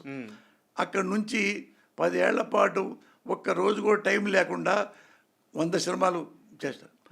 అది నేను రాసి ఇప్పుడు ఏ రంభా ఉర్వశి అదే తొక్కడానా ఏమి నాకు అట్లాంటి ఏమి లేవు, రాలా. అంటే మాకు డబ్బు కావాలి, వచ్చిన బ్యాక్గ్రౌండ్ కష్టాలు కావాలి, చూసిన మా అమ్మకి ఏమైనా చేయాలి, నేనేం చేయాలి అంటే ఒక మా నాగార్జున యూనివర్సిటీలో హెడ్ ఆఫ్ ద డిపార్ట్మెంట్ ఉంది, తమ్మారెడ్డి నిర్మలా మేడం అని. ఆమెకు నేనంటే ఇష్టం. ఏది మంచివాడు పోసాని కృష్ణమురళి, పాపం ఈ పిల్లవాడు బాగా చదువుకోవాలి అనుకుంటూ ఉండేదంట. అప్పుడు నాకు ఫస్ట్ ఫిల్మ్లో పెద్ద హిట్ అయిపోయి అందరు పేపర్లు గొప్పగా రాశారు. ఈయన మొత్తం ఆ పేజీ పావు పేజీ అంటే ఆమె ఇప్పుడు సెటిల్ అయిపోయాడు కావాలా, అయిపోయింది అని ఏమంటే అన్నపూర్ణ స్టూడియోకి ఫోన్ చేసింది. ఆమెకే వచ్చారో నాకు తెలియదు. నేను అప్పటికే ఒక్క సినిమా అవ్వగానే 14-15 సినిమాలు చేతుల నిండా ఉన్నాయి, ఏం చేయాలి తెలియట్లా. అయినా రాత టక రాసుకుంటే వెళ్ళిపోతా, ఈజీ కొట్టేస్తా ఒక సినిమాని. ఎప్పటికీ అమ్మో ఇన్నుండే ఎట్ట లేదు, ఎన్ని వస్తే అని చేస్తా. ఇంకా గట్టిగా చెప్పదలుచుకుంటే 1 డే సినిమా మొత్తం రాస్తా. 1 డే సినిమా మొత్తం రాస్తా. అంత కెపాసిటీ రైటింగ్లో ఉంది. అది వెళ్ళిపోతా. రాము గారే నన్ను అడుగుతా, రాము నన్నే చెప్పింది రికమెండేషన్ అందరికీ, పోసాని కృష్ణమురళి అతను చాలా బాగా రాస్తాడు, అతను పెట్టుకోండి అనేవాడు ఆర్జీవి గారు. ఎందుకంటే నేను బాయ్గా ఉన్నప్పుడే శివ సినిమా పెద్ద హిట్ అయిన తర్వాత 2వ సినిమాకి రామ్ గోపాల్ ఎంత ఫైరు కనపడ్డ ఎవరు అపాయింట్మెంట్ కూడా ఇవ్వడు. ఎవరో చెప్పారట రామానాయుడు గారు, 2వ సినిమా చేస్తున్నావు కదా రామ్ గోపాల్ వర్మ శివ తర్వాత, నీకు కొత్తగా కావాలంటే నా రైటర్స్ అంటే పచ్చోళ్ళ కుర్రోడున్నాడు, ఒకడు చదువుకున్నాడు డాక్టరేటు, వాడు నీతులు రాస్తాడు, బూతులు రాస్తాడు, ఏమైనా రాయగలడం. అది పెట్టుకుంటే అవునా చదువు డాక్టరేట్ చేస్తాడా, అవునంటే అతను పిలిపించాడు సార్ అని. పిలిపించడానికి ఎవరెవరు ఉన్నారు, మనీ డైరెక్టర్ నాగేశ్వరరావు, తేజ కెమెరామెన్, వాళ్ళిద్దరు మద్రాసు తిరుగుతున్నారు మీకోసం. నాకేం తెలుస్తుంది, నేను బాయ్ని ఎక్కడో చిన్న చక్రవర్తి మెస్లో తిని ఆ పక్కెళ్ళి ఈ పక్కెళ్ళి ఆ పాలు ఈ పాలు, ఆ కూరగాయలు ఈ రాయటాలు అన్ని రకాలు ఉండేవి. గురువు గారి ఇంట్లో సపరీలు కూడా చేసేవాళ్ళు. అవే సంబరాలు రాంబాబు అనుకోండి. అట్లా రెండు మూడు తెలియలా. ఎప్పుడో ఒకసారి వస్తుంటే ఎదురుపడ్డారు. ఏమయ్యా నువ్వు ఎక్కడున్నావు ఏంటంటే అన్నది నేను వస్తున్నాను అంటే ఎవరండి మీరంటే నేను రామ్ గోపాల్ తెలుసు కాబట్టి తెలుసు శివ డైరెక్టర్ కదా అన్న. ఆయన నిన్ను 2 సినిమాకి రైటర్గా మిమ్మల్ని రమ్మంటాను మిమ్మల్ని పెట్టుకుంటారని అంటే ఒకసారి లోపల సంతోషపడ్డాను. అది నేను చదువుకుంటున్నానండి పచ్చవాళ్ళ దగ్గర చదువుకోవటం ఏంటయ్యా ఆయన చెప్తే నువ్వు వెంబడే రైటర్ అయిపోతావు నువ్వు రా అంటాడు. అంటే ఆయన చెప్పారు కదా నేను వెళ్తాలేండి అండి ఎప్పుడు పలానప్పుడు రారా అక్కడే మద్రాసులోనే అన్నపూర్ణ ఆఫీస్ ఉంది అన్నపూర్ణ స్టూడియో వాళ్ళది అక్కడ ఉంటాడు 9:30 10 అంటే నేను పొద్దున్నే మన అక్కడ అగస్త్యార్ కోయిల్ అని ఉంటుంది ఆ గుడికి దండం పెట్టి వెళ్తా ఆ దండం పెట్టుకొని పొద్దున్నే స్నానం చేసి వెళ్తా కదా వెళ్ళి ఆయన దగ్గరికి వెళ్తే అటు కూర్చొని చెప్పి నమస్కారం సార్ అంటే మీరే పోస్తాను కృష్ణమురళి అంటే కూర్చోండి అని అంటాడు. మీ గురించి చెప్పారు రామానాయుడు గారు సురేష్ బాబు వీళ్ళందరూ చెప్పారు మీరు బాగా చేస్తారంట. అదే లేదు అసిస్టెంట్గా ఉన్నాను సార్ అన్న. అదే మన సినిమా చేద్దాం మురళి గారు అన్నట్టు అంటే నేను సినిమా చేయని చెప్పడానికి వచ్చాను సార్ అన్న. అదేంటిది అన్నాడు. అంటే నేను చదువుకుంటున్నాను సార్ యూనివర్సిటీలో డాక్టరేట్ చేస్తున్నాను వాళ్ళ దగ్గర అసిస్టెంట్ పని చేస్తున్నాను. I need let me take some time sir I need some more experience from pursuit brothers అందుకని ఏమంతు క్షమించండి సార్ అన్న. భలే కూర్చోమరండి అన్నాడు. కూర్చోబెట్టు అంటే స్క్రీన్ ప్లే గురించి ఇంకోటి 2-3 అడిగాడు. అడిగితే చెప్పే నాకు తెలిసి బాగుంది మురళి నువ్వు ఇప్పుడు చెప్పావు కాబట్టి సరే వెళ్ళు నువ్వు ఎప్పుడు సినిమా చేయదలుచుకుంటే నా దగ్గరికి రా మనం కలిపి చేద్దాం. బస్ ఇదంతా ఇంత బిజీగా ఉన్నారు కాబట్టి లైఫ్లోకి పక్క నుంచి అమ్మాయిలు రాలేదు. అది కాదు ఛాన్స్ లేదు. ఛాన్స్ గోల్ లేదు. అయితే ఇందాక మనం మాట్లాడుతూ ఒకటి మిస్ అయిపోయింది. యూనివర్సిటీ నుంచి ఒక ఫోన్ వచ్చింది తర్వాత ఏం జరిగిందో చెప్పలేదు. ఈ టైంలో వాళ్ళు మన ఇది ఆపరేటర్ వచ్చి చెప్పాడు సార్ ఎవరు నిర్మలా మేడం అంట Tammareddy Nirmala madam assistant professor అంటే యూనివర్సిటీ ఫోన్ చేస్తున్నారు మీరు రమ్మన్నారు సార్ అంటే నేను షాక్ అయిపోయా. మేడం గారు నాకు ఇప్పుడు ఎందుకు చేస్తున్నారు అనుకున్నా.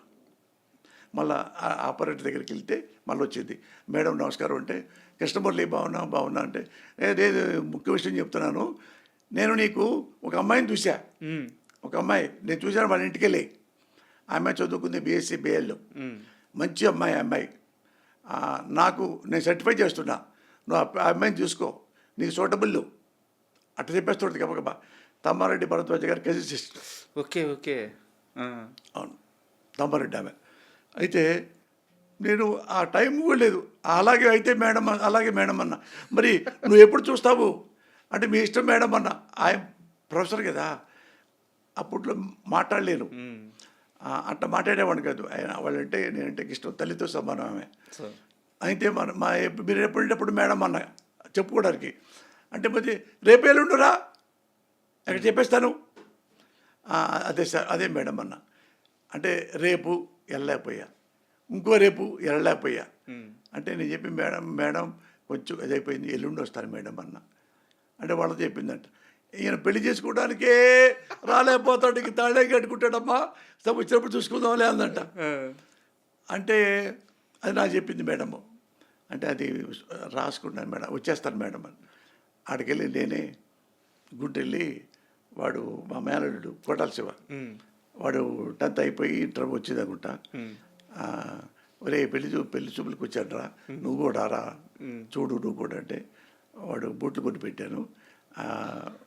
ఓకే లంచం బూట్ల రావడానికి అంటే నా మేనరుడు కదా మేనమామ కొడుకు. వెళ్తే వాడు చూసుకున్నాను ఎట్టొద్దురా ఏమే అంటే బాగుంది మావయ్య అక్క బాగుంది బాగా చేసుకోవచ్చు బాగుంది మావయ్య అన్నాడు. చిన్నోడు గాడు 16 ఏళ్ళు తెలుసు పిల్లలు తెలుసుగా అంటే మాట్లాడి మీదరు పెళ్ళి తిరిగింది. ఆ కట్నాలు ఏవీ తెలియవు మనకు. నాకు అవన్నీ పడుచుకునేవాడు కదా ఎప్పుడు నాకు నచ్చింది నేను నచ్చాను ఇంక ఇష్యూ లేవు ఇంక ఇష్యూ ఏముంది అంతే కదా. సో అంత బిజీగా ఉన్నారు. అయితే ఇందాక మనం శ్రీకాంత్ గారి గురించి మాట్లాడుకుంటూ కాస్త బ్రేక్ పడింది. ఇది ఇంగ్లీష్ పెళ్ళం ఈస్ట్ గోదావరి మొగుడు సినిమా రిలీజ్ అయిన తర్వాత పెద్ద హిట్ అయింది. కాకపోతే ఆ సినిమాలో మహిళా సంఘాలతో కొన్ని డైలాగులు రాశారు మీరు. ఆ రోజుల్లో చాలా పెద్ద ఇష్యూ అయింది కదా అది. పేపర్లో ఆర్టికల్ కూడా వచ్చినట్టుంది. అది దానికి 70 సర్సర్కట్లే పోయింది. 70 సెన్సార్ కట్ల. అది లేకపోయి ఉంటే సినిమా బాగుండేది. ఇంకా ఇది ఒక ఒక ట్రాక్ తీసి పారేశారు. ఆ జడ్జి ఇలా ఉండకూడదు, ఇలా ఉండాలి, అది ఉండాలి, ఇది ఉండాలి, ముక్కలన్నీ అయిపోయింది. అప్పటికే అది చాలా అప్పుడు అయ్యో చాలా అయిపోయింది నాకు అలా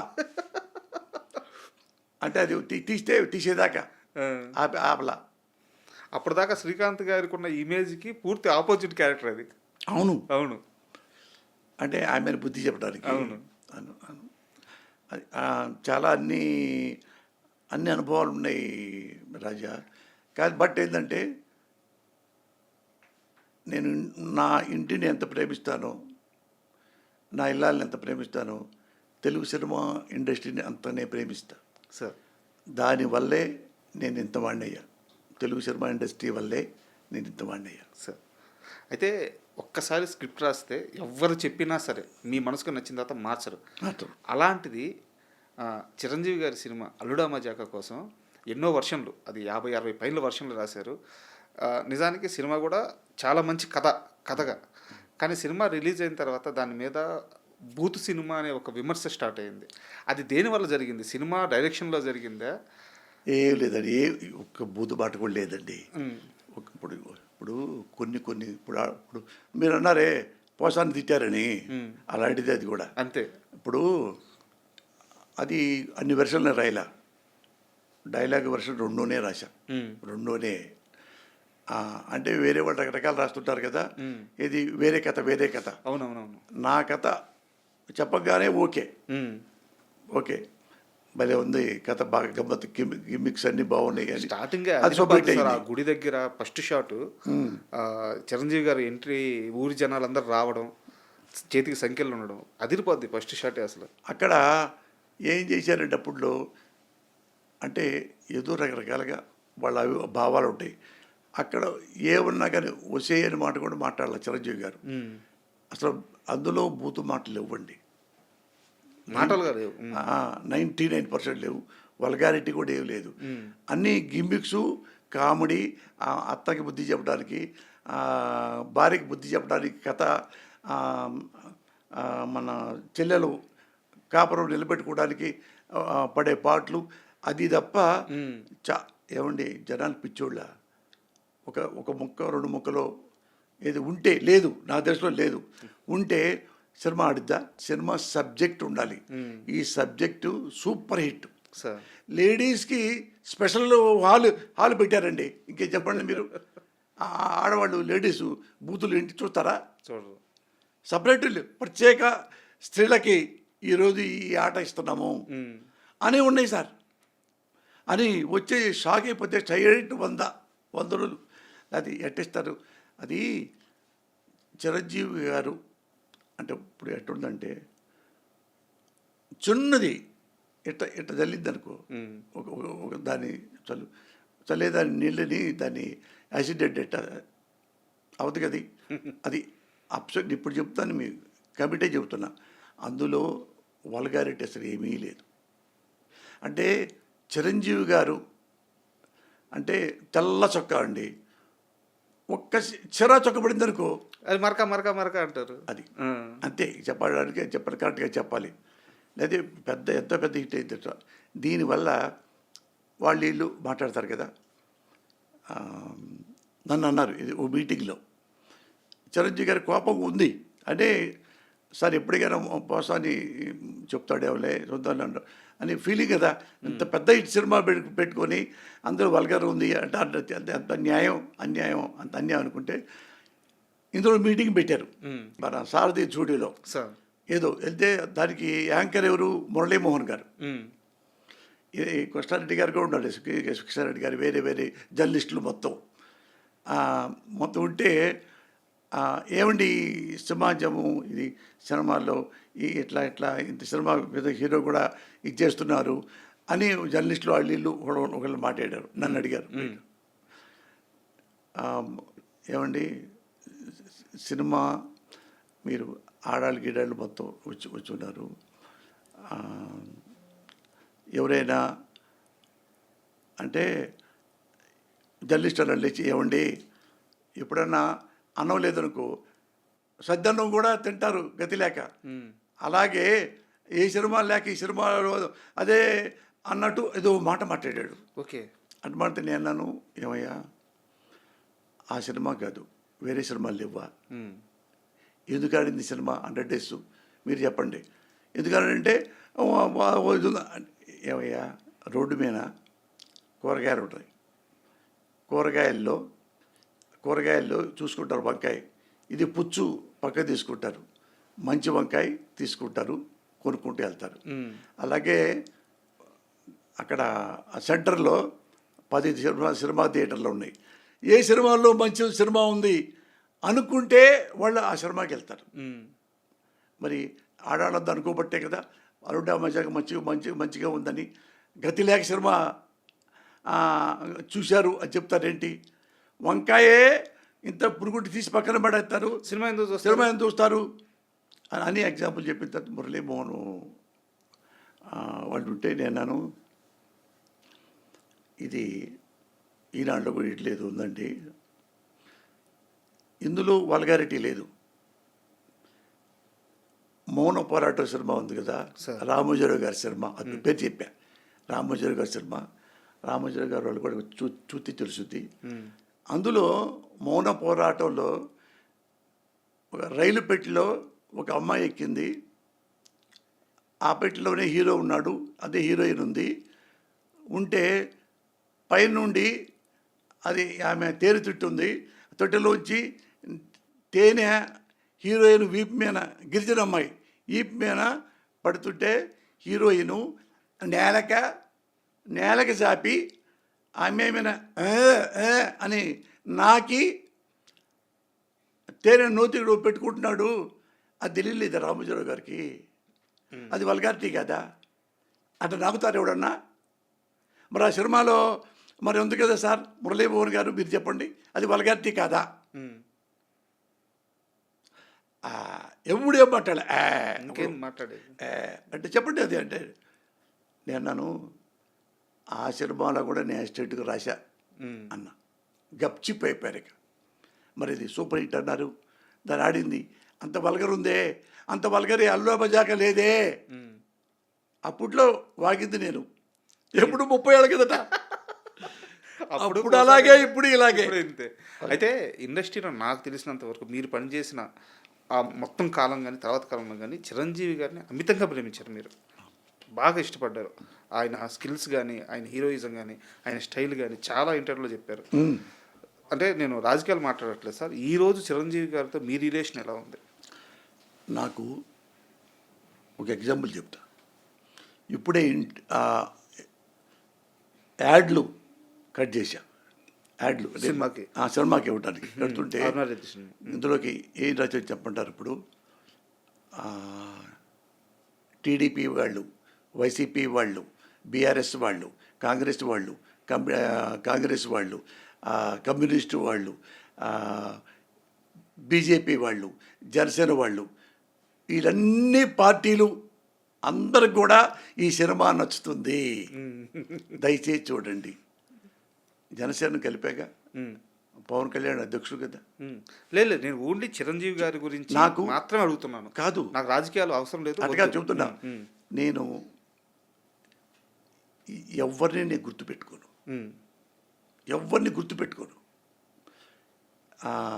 ఎవరిని నాశనాన్ని కోరుకోను. నేను లేదు, ఎప్పుడు అభిప్రాయ భేదాలు ఉన్నప్పుడు దూరంగా ఉంటాం మేలు అనుకుంటాను తప్పితే నేను ఈ నాశనం చేయాలి.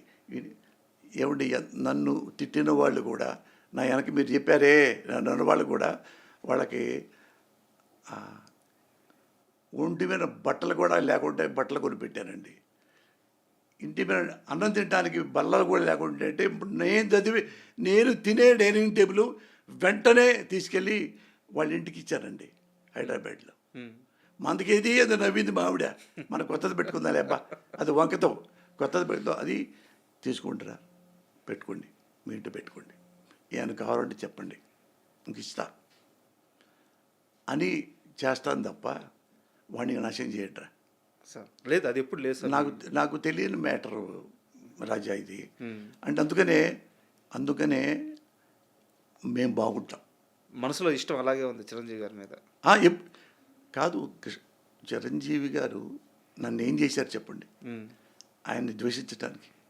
అంటే నాకు ఒక అభిప్రాయం ఉంటుంది, ఆ అభిప్రాయాన్ని చెప్తాను, అది నచ్చనప్పుడు నేను ద్వేషిగా మారిపోతాను. అది అంతవరకే కానీ అంతవరకు నాకు ఆయన నన్నేం చేశారు పాపం.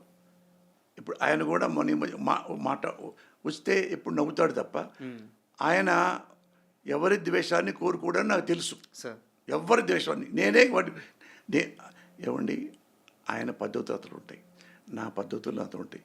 అతని పద్ధతి ఏంటంటే, మీ ఇప్పుడు వెళ్ళండి, ఎవరైనా సరే నువ్వెవరు అండవు, ఎవరు ఓ జర్నలిస్ట్ గారా రండి ప్లీజింగ్గా మాట్లాడతారు తప్ప ఎప్పుడు అవమానించి ఎవరిని ఈ రోజు వరకు పంపించి ఎరగడం సార్ మేము చూసి ఎరగం. క్లీన్గా ఉంటాడు, ఫ్రెండ్లీగా ఉంటాడు. అది దురదృష్టం. అంటే రాజకీయాలంటే నథింగ్ బట్ సర్వీస్. ఈ సర్వీసు ఇందులో పెట్టే డైలాగ్, ఈ సర్వీసు రకరకాలుగా ఉంటాయి. అందుకని కొంతమంది రాజకీయాల్లో ప్రజాసేవ కోసం వస్తున్నారా, వ్యాపారం కోసం వస్తున్నారా అనేది కథ ఇందులో. సార్ సో పెద్ద సబ్జెక్టే తీసుకున్నారు. చిన్న సబ్జెక్టే కానీ చాలా లోతుండే సబ్జెక్ట్ కదా సార్ రాజకీయం అంటే అది ఇంతవరకే ఉంచా. అంటే ఇది తప్పు కదా అన్నట్టుగా ఉంచాను తప్ప ఏ ఒక్క మనిషిని మెన్షన్ చేసి కానీ ఇండైరెక్ట్గా కానీ ఏమి లేవు. క్లీన్ ఆపరేషన్ దుర్యోధనలాగా అది కొంత ఉంటుండి, మిగతా ఎక్కువ ఫ్యామిలీ డ్రామా ఉంటుంది సార్. చాలా మంచి డ్రామా. ఆమె పేరు బొమ్మారెడ్డి అరుణారెడ్డి, రెడ్డి వారి అమ్మాయి, రెడ్డి గారి అమ్మాయి. అలా కథ పెట్టుకున్నా మంచిది. నేను ఎప్పుడు వాళ్ళని బట్టి సినిమా అట్లా రాయలేదు. మీరు చూడండి సార్, ఇప్పుడు మీరు సినిమా చూడండి, తెలిసిపోయింది మీకు. ఎక్కడ ఒక వల్గరు మాట కానీ, విజువల్గా కానీ, వెర్బల్గా కానీ, ఇంటెన్షన్గా కానీ ఎప్పుడు ఆ సినిమాలో లేదు.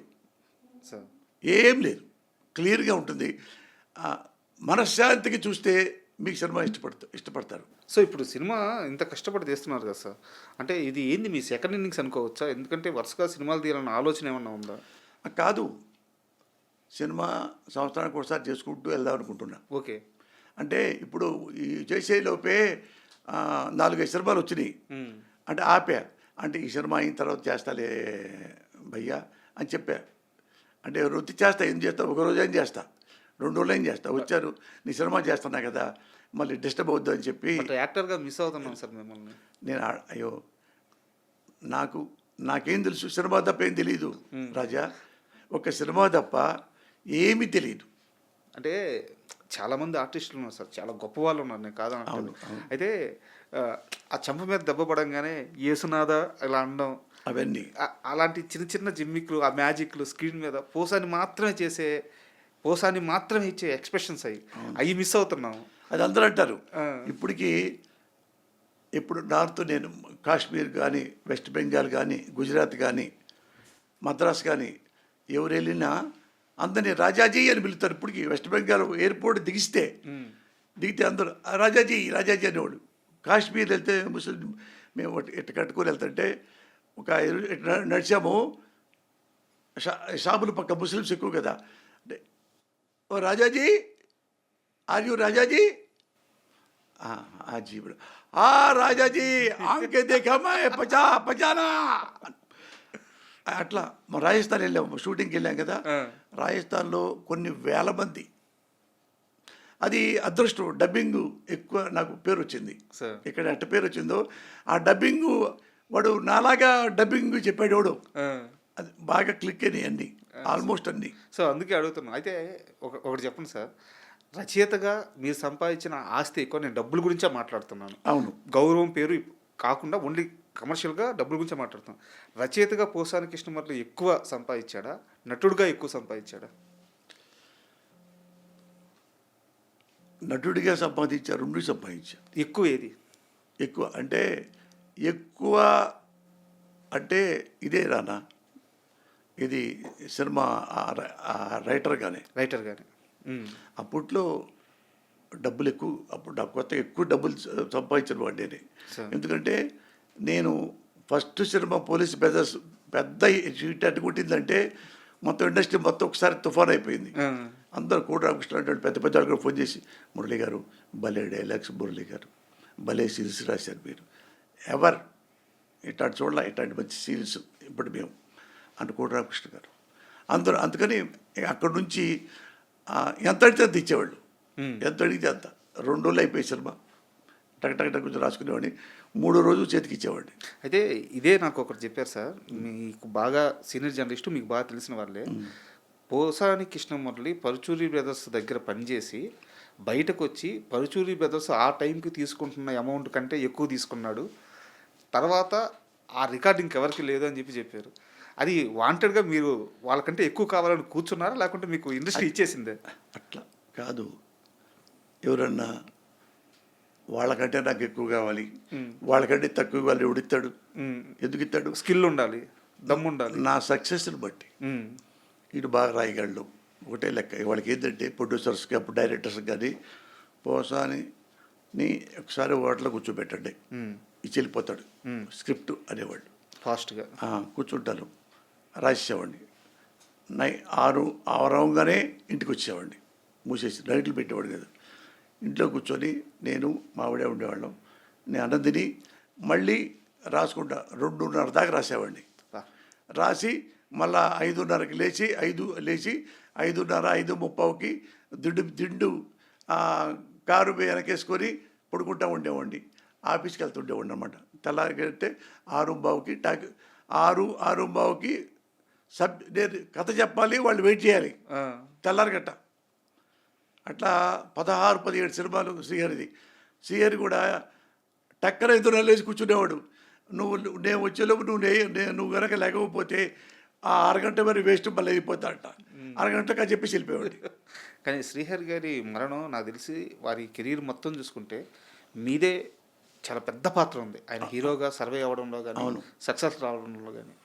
వారి మరణం తర్వాత ఎక్కువ బాధపడిన వ్యక్తుల్లో మీరు కూడా ఒకరు ఉంటారు కదా. అంటే మేము 16-17 సినిమాలు రాసాం. అంటే నన్ను అడిగాడు, మురళి నాకు కొంచెం సినిమాలు రాసి పెట్టు, నేను క్యారెక్టర్లు చెప్పు అన్నాడు. అతను నాకు నచ్చాడు, ఎందుకు నచ్చాడు, బాగుంటాడు, నాతో ఫ్రెండ్లీగా బాగుంటాడు. అప్పుడు కొత్తగా వచ్చినప్పుడు నేను 10 సినిమాలు రాశానంటే 6-7 సినిమాలు శ్రీహరి పెట్టేవాడిని. అవును, చాలా సినిమాల్లో మీ సినిమాల్లో ఉన్నారు.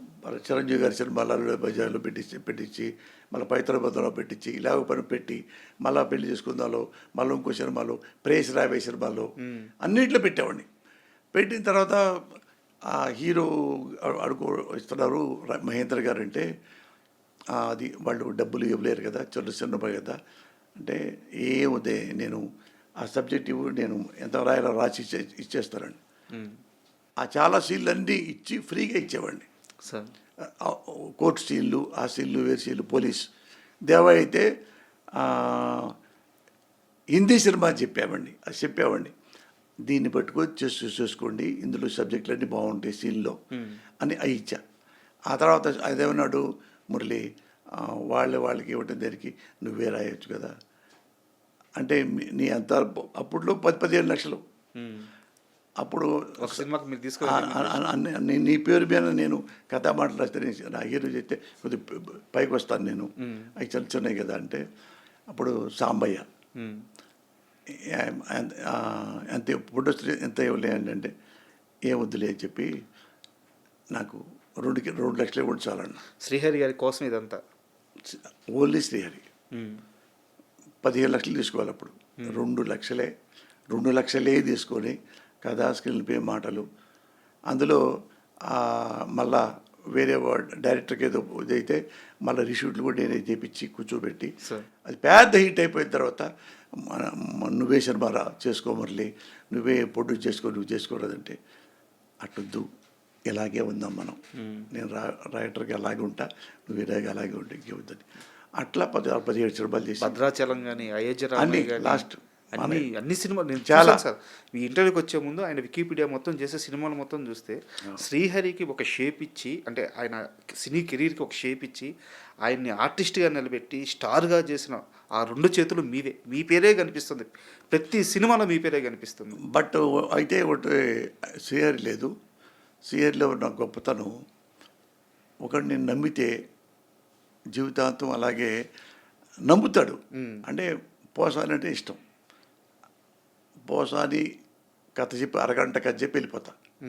ఇంకా డిస్కషన్ లేవు. ఇక డిస్కషన్ దాని సబ్జెక్టు మళ్ళీ అదేంటి ఇదేంటి లేవు. అరగంట అయిపోయింది, ఇది అయిపోయింది అంటే బాగుంది కదా, బాగుంది అంతే 2 మాట్లాడాడు. బాగుంది బాగుంది ఇంకేం మాట. వెళ్ళిపోయి 2 రోజుల్లో రాసిచ్చేవాడిని, ఆడబట్టి వెళ్ళిపోయేవాడిని. అదే తీసేవాళ్ళు సార్, అదే తీసేవాళ్ళు. ఏ గోల్ లేదు ఇసలు, డిస్టర్బెన్స్. ఆయన మరణ వార్త తెలిసిన తర్వాత ఎలా జీర్ణించుకున్నారు? అంటే ఏం మనం అంటే డ్రమ్టిక్గా మనం చెప్పుకోలేను కానీ, అంటే ఎట్లా ఉంటుందంటే జీవితం అంటే కళ్ళు తెరిస్తే జననం, కళ్ళు మూస్తే మరణం, రెప్పపాటే ఈ ప్రయాణం. సార్, ఇది అనివార్యం. రేపు పోసానికి ఇష్టపడి తెచ్చిపోతాడు, ఇంకోటి పోతాడు. అందుకని ఇందులో ఆ డైలాగ్ పెట్టేది, హలో అంటేనే ఇది జననం, జీవితం. జీవితం. చలో అంటే అంటేనే శ్మశానం.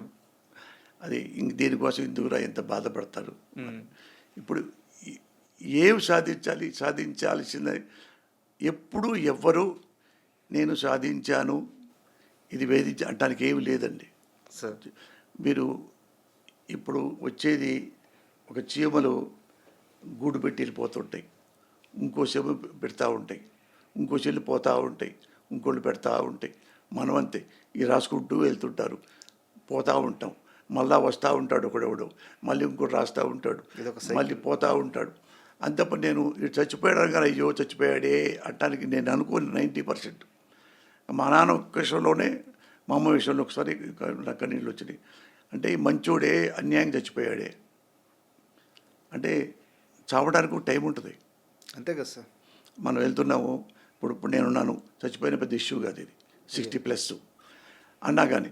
ఇప్పుడు అది మనము చచ్చిపోతాము అనేది నాకు భయం లేదు. ఇప్పుడు చచ్చిపోతాము అనే భయం నాకు ఎప్పుడు లేదు.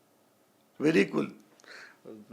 నాకు దాని మీద ఇప్పుడు అమ్మ 100 ఏళ్ళు పడితే బాగుండే అట్లా లేదు సార్.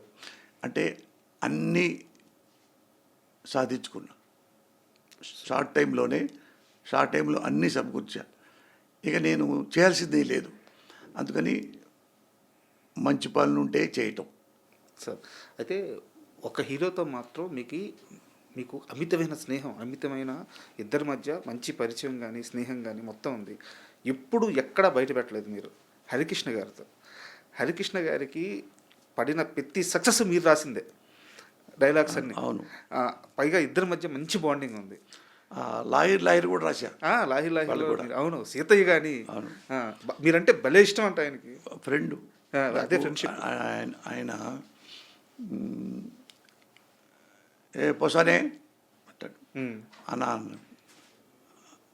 నేను షూటింగ్కి వెళ్తానా, రైటర్గా పను అప్పుడు రైటర్గా ఉండేవాడిని, ఇది చేస్తానా అయ్యి అడగడు.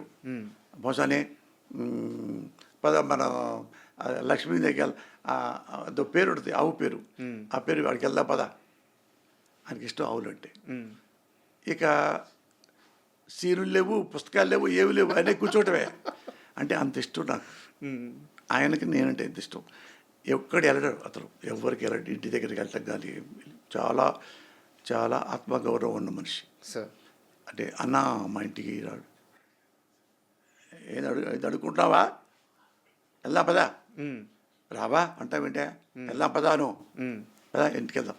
బట్ ఆయన బయటికి ఎవరి దగ్గరికి పెద్ద వెళ్ళడు. ఆయన హోటల్ ఉండేది, వెళ్ళి హోటల్లో ఉండేవాడు. ఆహ్వానం ఆడే కూర్చునేవాడిని కూడా వెళ్ళి, అక్కడే కూర్చునేవాడిని నేను. అక్కడ మా ఇంటికి వచ్చి కూర్చొని ఒక అరగంట గంట పైన కూర్చొని టీ తాగి కబుర్లు చెప్పి మా పిల్లలకు కొంచెం నవ్వుకొని మేము ఆడుకొని సంతోషపడతాడు తను. భలే ఇల్లు కట్టా పోసాని, బాగుంది ఇల్లు, సార్ బాగుంది, ఎప్పుడు సంతోషపడతాడు. ఎన్టీ రామారావు లాగా. ఎన్టీ రామారావు అంతే, ఎవరైనా బాగా సంపాదించుకుంటున్నారంటే ఎన్టీ రామారావు ఇష్టపడతాడు. సార్ ఇష్టపడతాడు. ఇంకేమైనా కావాలా అబ్బాయి నీకు, ఇంకా పైకి రావడానికి, రామారావు అంటాడు. హరికృష్ణ అంతే. ఒక రచయితగా, నటుడిగా ఇంత ప్రయాణం ఉంది కాబట్టి ఇండస్ట్రీలో, ఇప్పుడున్న జనరేషన్లో పోసాని కృష్ణమూర్తికి బాగా నచ్చే హీరో అంటే ఎవరు? నటన పరంగా కానీ. రెండు ఉంటాయి. నాకు ఫస్ట్ సూపర్ స్టార్ కృష్ణ గారు అంటే నాకు ఇష్టం. సార్ కృష్ణ గారు లేరు, ఎవరు లేరు. నాకు హీరోల్లో లెజెండు అంటే చిరంజీవి ఇష్టం. సార్ చిరంజీవి ఇప్పటికీ సూపర్ స్టారే, number 1. Frankly artist Rajendra Prasad. Sir ఆర్టిస్టుగా చెప్పాలంటే రాజేంద్ర ప్రసాద్ గారు తెలుసుగా. అయ్యో, నటకిరీటి. నటకిరీటి. రాజేంద్ర ప్రసాద్ గారుకి కమల్ హాసన్కి ఇద్దరు పక్క పక్కన పెడితే నీకు ఎవరు ఇష్టం అంటే నేను రాజేంద్ర ప్రసాద్ చెప్తాను. సార్ ఎందుకంటే అర్థం,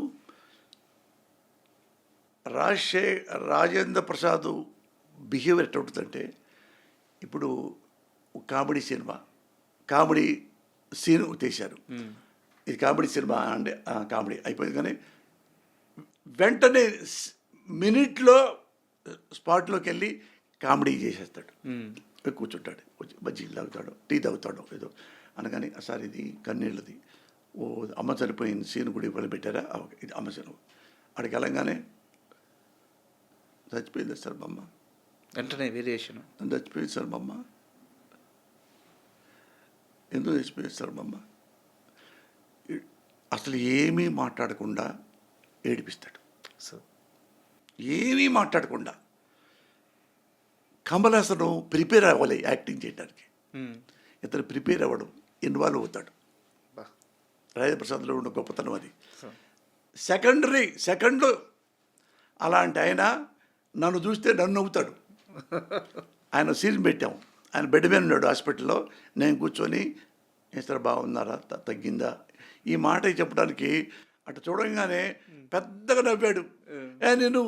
నేనంత కామెడీ నిన్ను చూస్తే మాత్రం నాకు నవ్వు వస్తుందబ్బా అనేవాడు. అది అతను తెలుగు ఇండస్ట్రీలో బెస్ట్ ఆర్టిస్ట్ సార్ నా దృష్టిలో. సూపర్. అంతే, అయి better than Kamal Haasan. Super sir. అయితే దీని కంటిన్యూటీ సినిమా ఇండస్ట్రీ గురించే, ఇప్పుడు మీ మేనల్లుడి గురించే, మీ దగ్గర శిష్యరికం చేసి ఈ స్థాయికి ఎదిగి ఇప్పుడు one of the biggest director ఇండస్ట్రీలో బాలయ్య గారితో సినిమా దిగిపోతున్నారు కొట్టాల శివ గారు.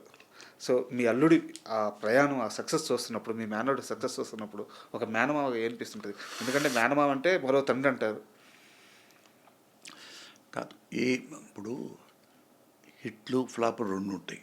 ఒకటి ఏం చేయాలంటే, హిట్ అయినా ఫ్లాప్ అయినా కూల్గా ప్రయాణం సాగిస్తే సినిమా ఇండస్ట్రీ చివరిదాకా ఉంటాడు. అది చెప్పదలుచుకుంది, ఎందుకంటే ఏం లేదు. ఫ్లాప్ అయిందనుకో ఏడవక్కర్లా, హిట్ అయిందనుకో పొంగి కబ్బులకి వెళ్ళి డ్యాన్స్లు వేసి డక్కటక్క డక్కటక్క డక్కటక్క అని వెళ్ళక్కర్లా. చూడండి, తెలుసుకొని ఏది మన రాఘవేంద్రరావులో పెద్ద హిట్ అయినా కానీ అట్ట నవ్వుతూ ఉంటాడు రాఘవేంద్రరావు, ప్రౌడ్గా ఉండడు. దాసరి నారాయణరావు 100 దాటి సినిమాలు చేశాడు, పెద్ద పెద్ద హిట్స్. రామారావు గంటి, నాగేశ్వరరావు గంటి, కృష్ణగంటి, సోమబాబు గంటి, అందరి హిట్లకి అన్నీ చేశాడు. చిన్నోళ్ళకి పెద్దోళ్ళకి కలిపితే అన్నీ కలిపినా కానీ ఆయన కూడా ఎప్పుడు వెర్రి వేగడం, నేనే నెంబర్ 1, ఎవడరా మన జోలికి వచ్చేది ఎవడురా అని మాడతారే, ఆ టైప్ కాదు. నేల పెంచి మనుషుల్లాగా ఉంటారు. బోళా శంకరుడు, దాసరి నారాయణరావు గారు. ఇది ఎప్పుడు కథ మాట్లాడుకుంటూనే ఉంటాడు, చేస్తూనే ఉంటాడు. అలాగే రాఘవేంద్రరావు గారు పెద్ద హిట్ అయినా అలాగే కంగ్రాట్ సార్ నవ్వుతుంటాడు, పోయిందనుకో అంటాడు. వీళ్ళు ఎట్లాంటి మనుషులు కాదు. రామానాయుడు ఎవరు కష్టపడి బాగా చేస్తాడో వాడిని ప్రేమిస్తూ ఉంటాడు. అందుకని రామానాయుడు ఎందుకు నెంబర్ 1 అయ్యాడు, ఇండియాలో నెంబర్ 1 ప్రొడ్యూసర్, ఎందుకంటే కష్టపడతాడు. కష్టపడతాడు. ఇప్పటికీ చనిపోయేదాకా ఆయనే ట్రాలీ తోస్తాడు. అవసరమైతే తోస్తాడు. ఏమిరా టైం అయిపోతుంది 9 బయలుదేరాలి, లైట్లు బర్నింగు, బాయ్ లాగా ఉంటాడు రామానాయుడు గారు. సెట్లో బాయ్ లాగా పనిచేస్తా. అందుకనే వాళ్ళు పెద్దవాళ్ళు అయ్యారు, ఊరికనే వెళ్ళరు. మీ అల్లుడికి ఇది ఇలా నేర్చుకోమని, ఇలా ఉండమని చెప్తున్నారు? చెప్పడం కాదు, అది ఆయన ఎలాగో నాకు తెలిసి పోసానికి ఇష్టం వాళ్ళకి జెరాక్స్ ఆయన, నాకు తెలిసినంత వరకు. అది ఒకటి మనం చెప్పుకోవటం అక్కర్లేదు. ఆ వ్యక్తిత్వం ఉంటే మనం సరిపోయేదాకా సినిమా ఇండస్ట్రీలో ఉంటాం సార్. అయితే ఇంత ప్రయాణం చేసిన పోసానికి ఇష్టం వాళ్ళకి ఆపరేషన్ అరుణారెడ్డి ఈ నెల 17వ తేదీ రిలీజ్ అయిన తర్వాత కొత్తగా ఏమి ఇవ్వబోతుంది? ఆ సక్సెస్సా, గౌరవమా, డబ్బా, ఏమి ఇవ్వబోతుంది? అంటే ఏమి ఇచ్చినా నాకు ఏడుపు లేదు, నవ్వు లేదు. కాకపోతే ఈ సినిమా చేస్తే కొద్దిగా బాగుండు అని నమ్మకం నాకుంది. అంటే ఇది సింపుల్ స్టోరీ, మీరు చూడాలి. అంటే ఇంత చెప్పడానికి లేదు. అది స్క్రీన్ ప్లే మీద ఆధారపడి రాసుకున్న కథ, మంచి కథ. నేను రాసుకుంది ఇది ఇదివరలాగా ఎమోషనల్స్ బాట ఆ టైప్ కాకుండా సింపుల్గా ఇలాంటి కథ రాద్దాం చానాళ్ళకే సార్ అని నాకు కోరిక. అట్ట రాశా. డిసప్పాయింట్ అవ్వదు అనుకుంటున్నాను. అది చెప్పిందనుకో, ఒక బాగా సక్సెస్ అయితే ఏదో కనీసం ఏదో ₹1 కోటి వస్తే ఒక 10 మందికి 20 మందికో గుండె ఆపరేషన్లు చేసడానికి అవకాశం ఉంటుంది. Waiting sir. ఎందుకంటే ఆపరేషన్ అరుణారెడ్డి అనే సినిమా మీకెంత ప్రత్యేకం మాకు తెలియదు, కానీ మాకు మాత్రం చాలా ప్రత్యేకం, కామన్ ఆడియన్స్కి, మా జర్నలిస్టులకు కానీ. ఎందుకంటే మళ్ళీ మిమ్మల్ని సినిమా ఇండస్ట్రీలోకి లాక్కొచ్చిన సినిమా కొంచెం గ్యాప్ తర్వాత. అవును. సో అందుకని మాకు ఆ సినిమా చాలా ఇంట్రెస్ట్. వెయిట్ చేస్తున్నాం సార్. మీలాంటి మంచి మనిషికి మంచి సక్సెస్ దక్కాలి, మీరు ఇండస్ట్రీలో చాలా యాక్టివ్గా ఉండాలి, అండ్ యాక్టింగ్ కూడా స్టార్ట్ చేయండి sir, please. Thank you very much sir. And for more videos, please subscribe to iDream channel. Subscribe to iDream Media. Please subscribe to iDream. Please subscribe to iDream. Please subscribe iDream. And please subscribe to iDream. For more videos, subscribe to iDream. please like, share and subscribe to the channel. Congratulations, iDream. Subscribe to iDream. Subscribe to iDream. So subscribe to iDream Media. iDream ki iDream team andarki huge congratulations. Please subscribe iDream Media. Please subscribe to iDream. Subscribe iDream. Please subscribe to iDream. iDream అంటే నా కళల ఛానల్ను subscribe చేసుకున్న నోరు తిరుగుతలేదు, మీరైతే గంట గుర్తు కొట్టండి. For more such videos, please subscribe to iDream. Subscribe to iDream. Please subscribe to iDream. Please subscribe iDream Media. Please do subscribe to iDream. Please subscribe to iDream Media. For best entertainment and information, please subscribe iDream. And don't forget to subscribe to iDream.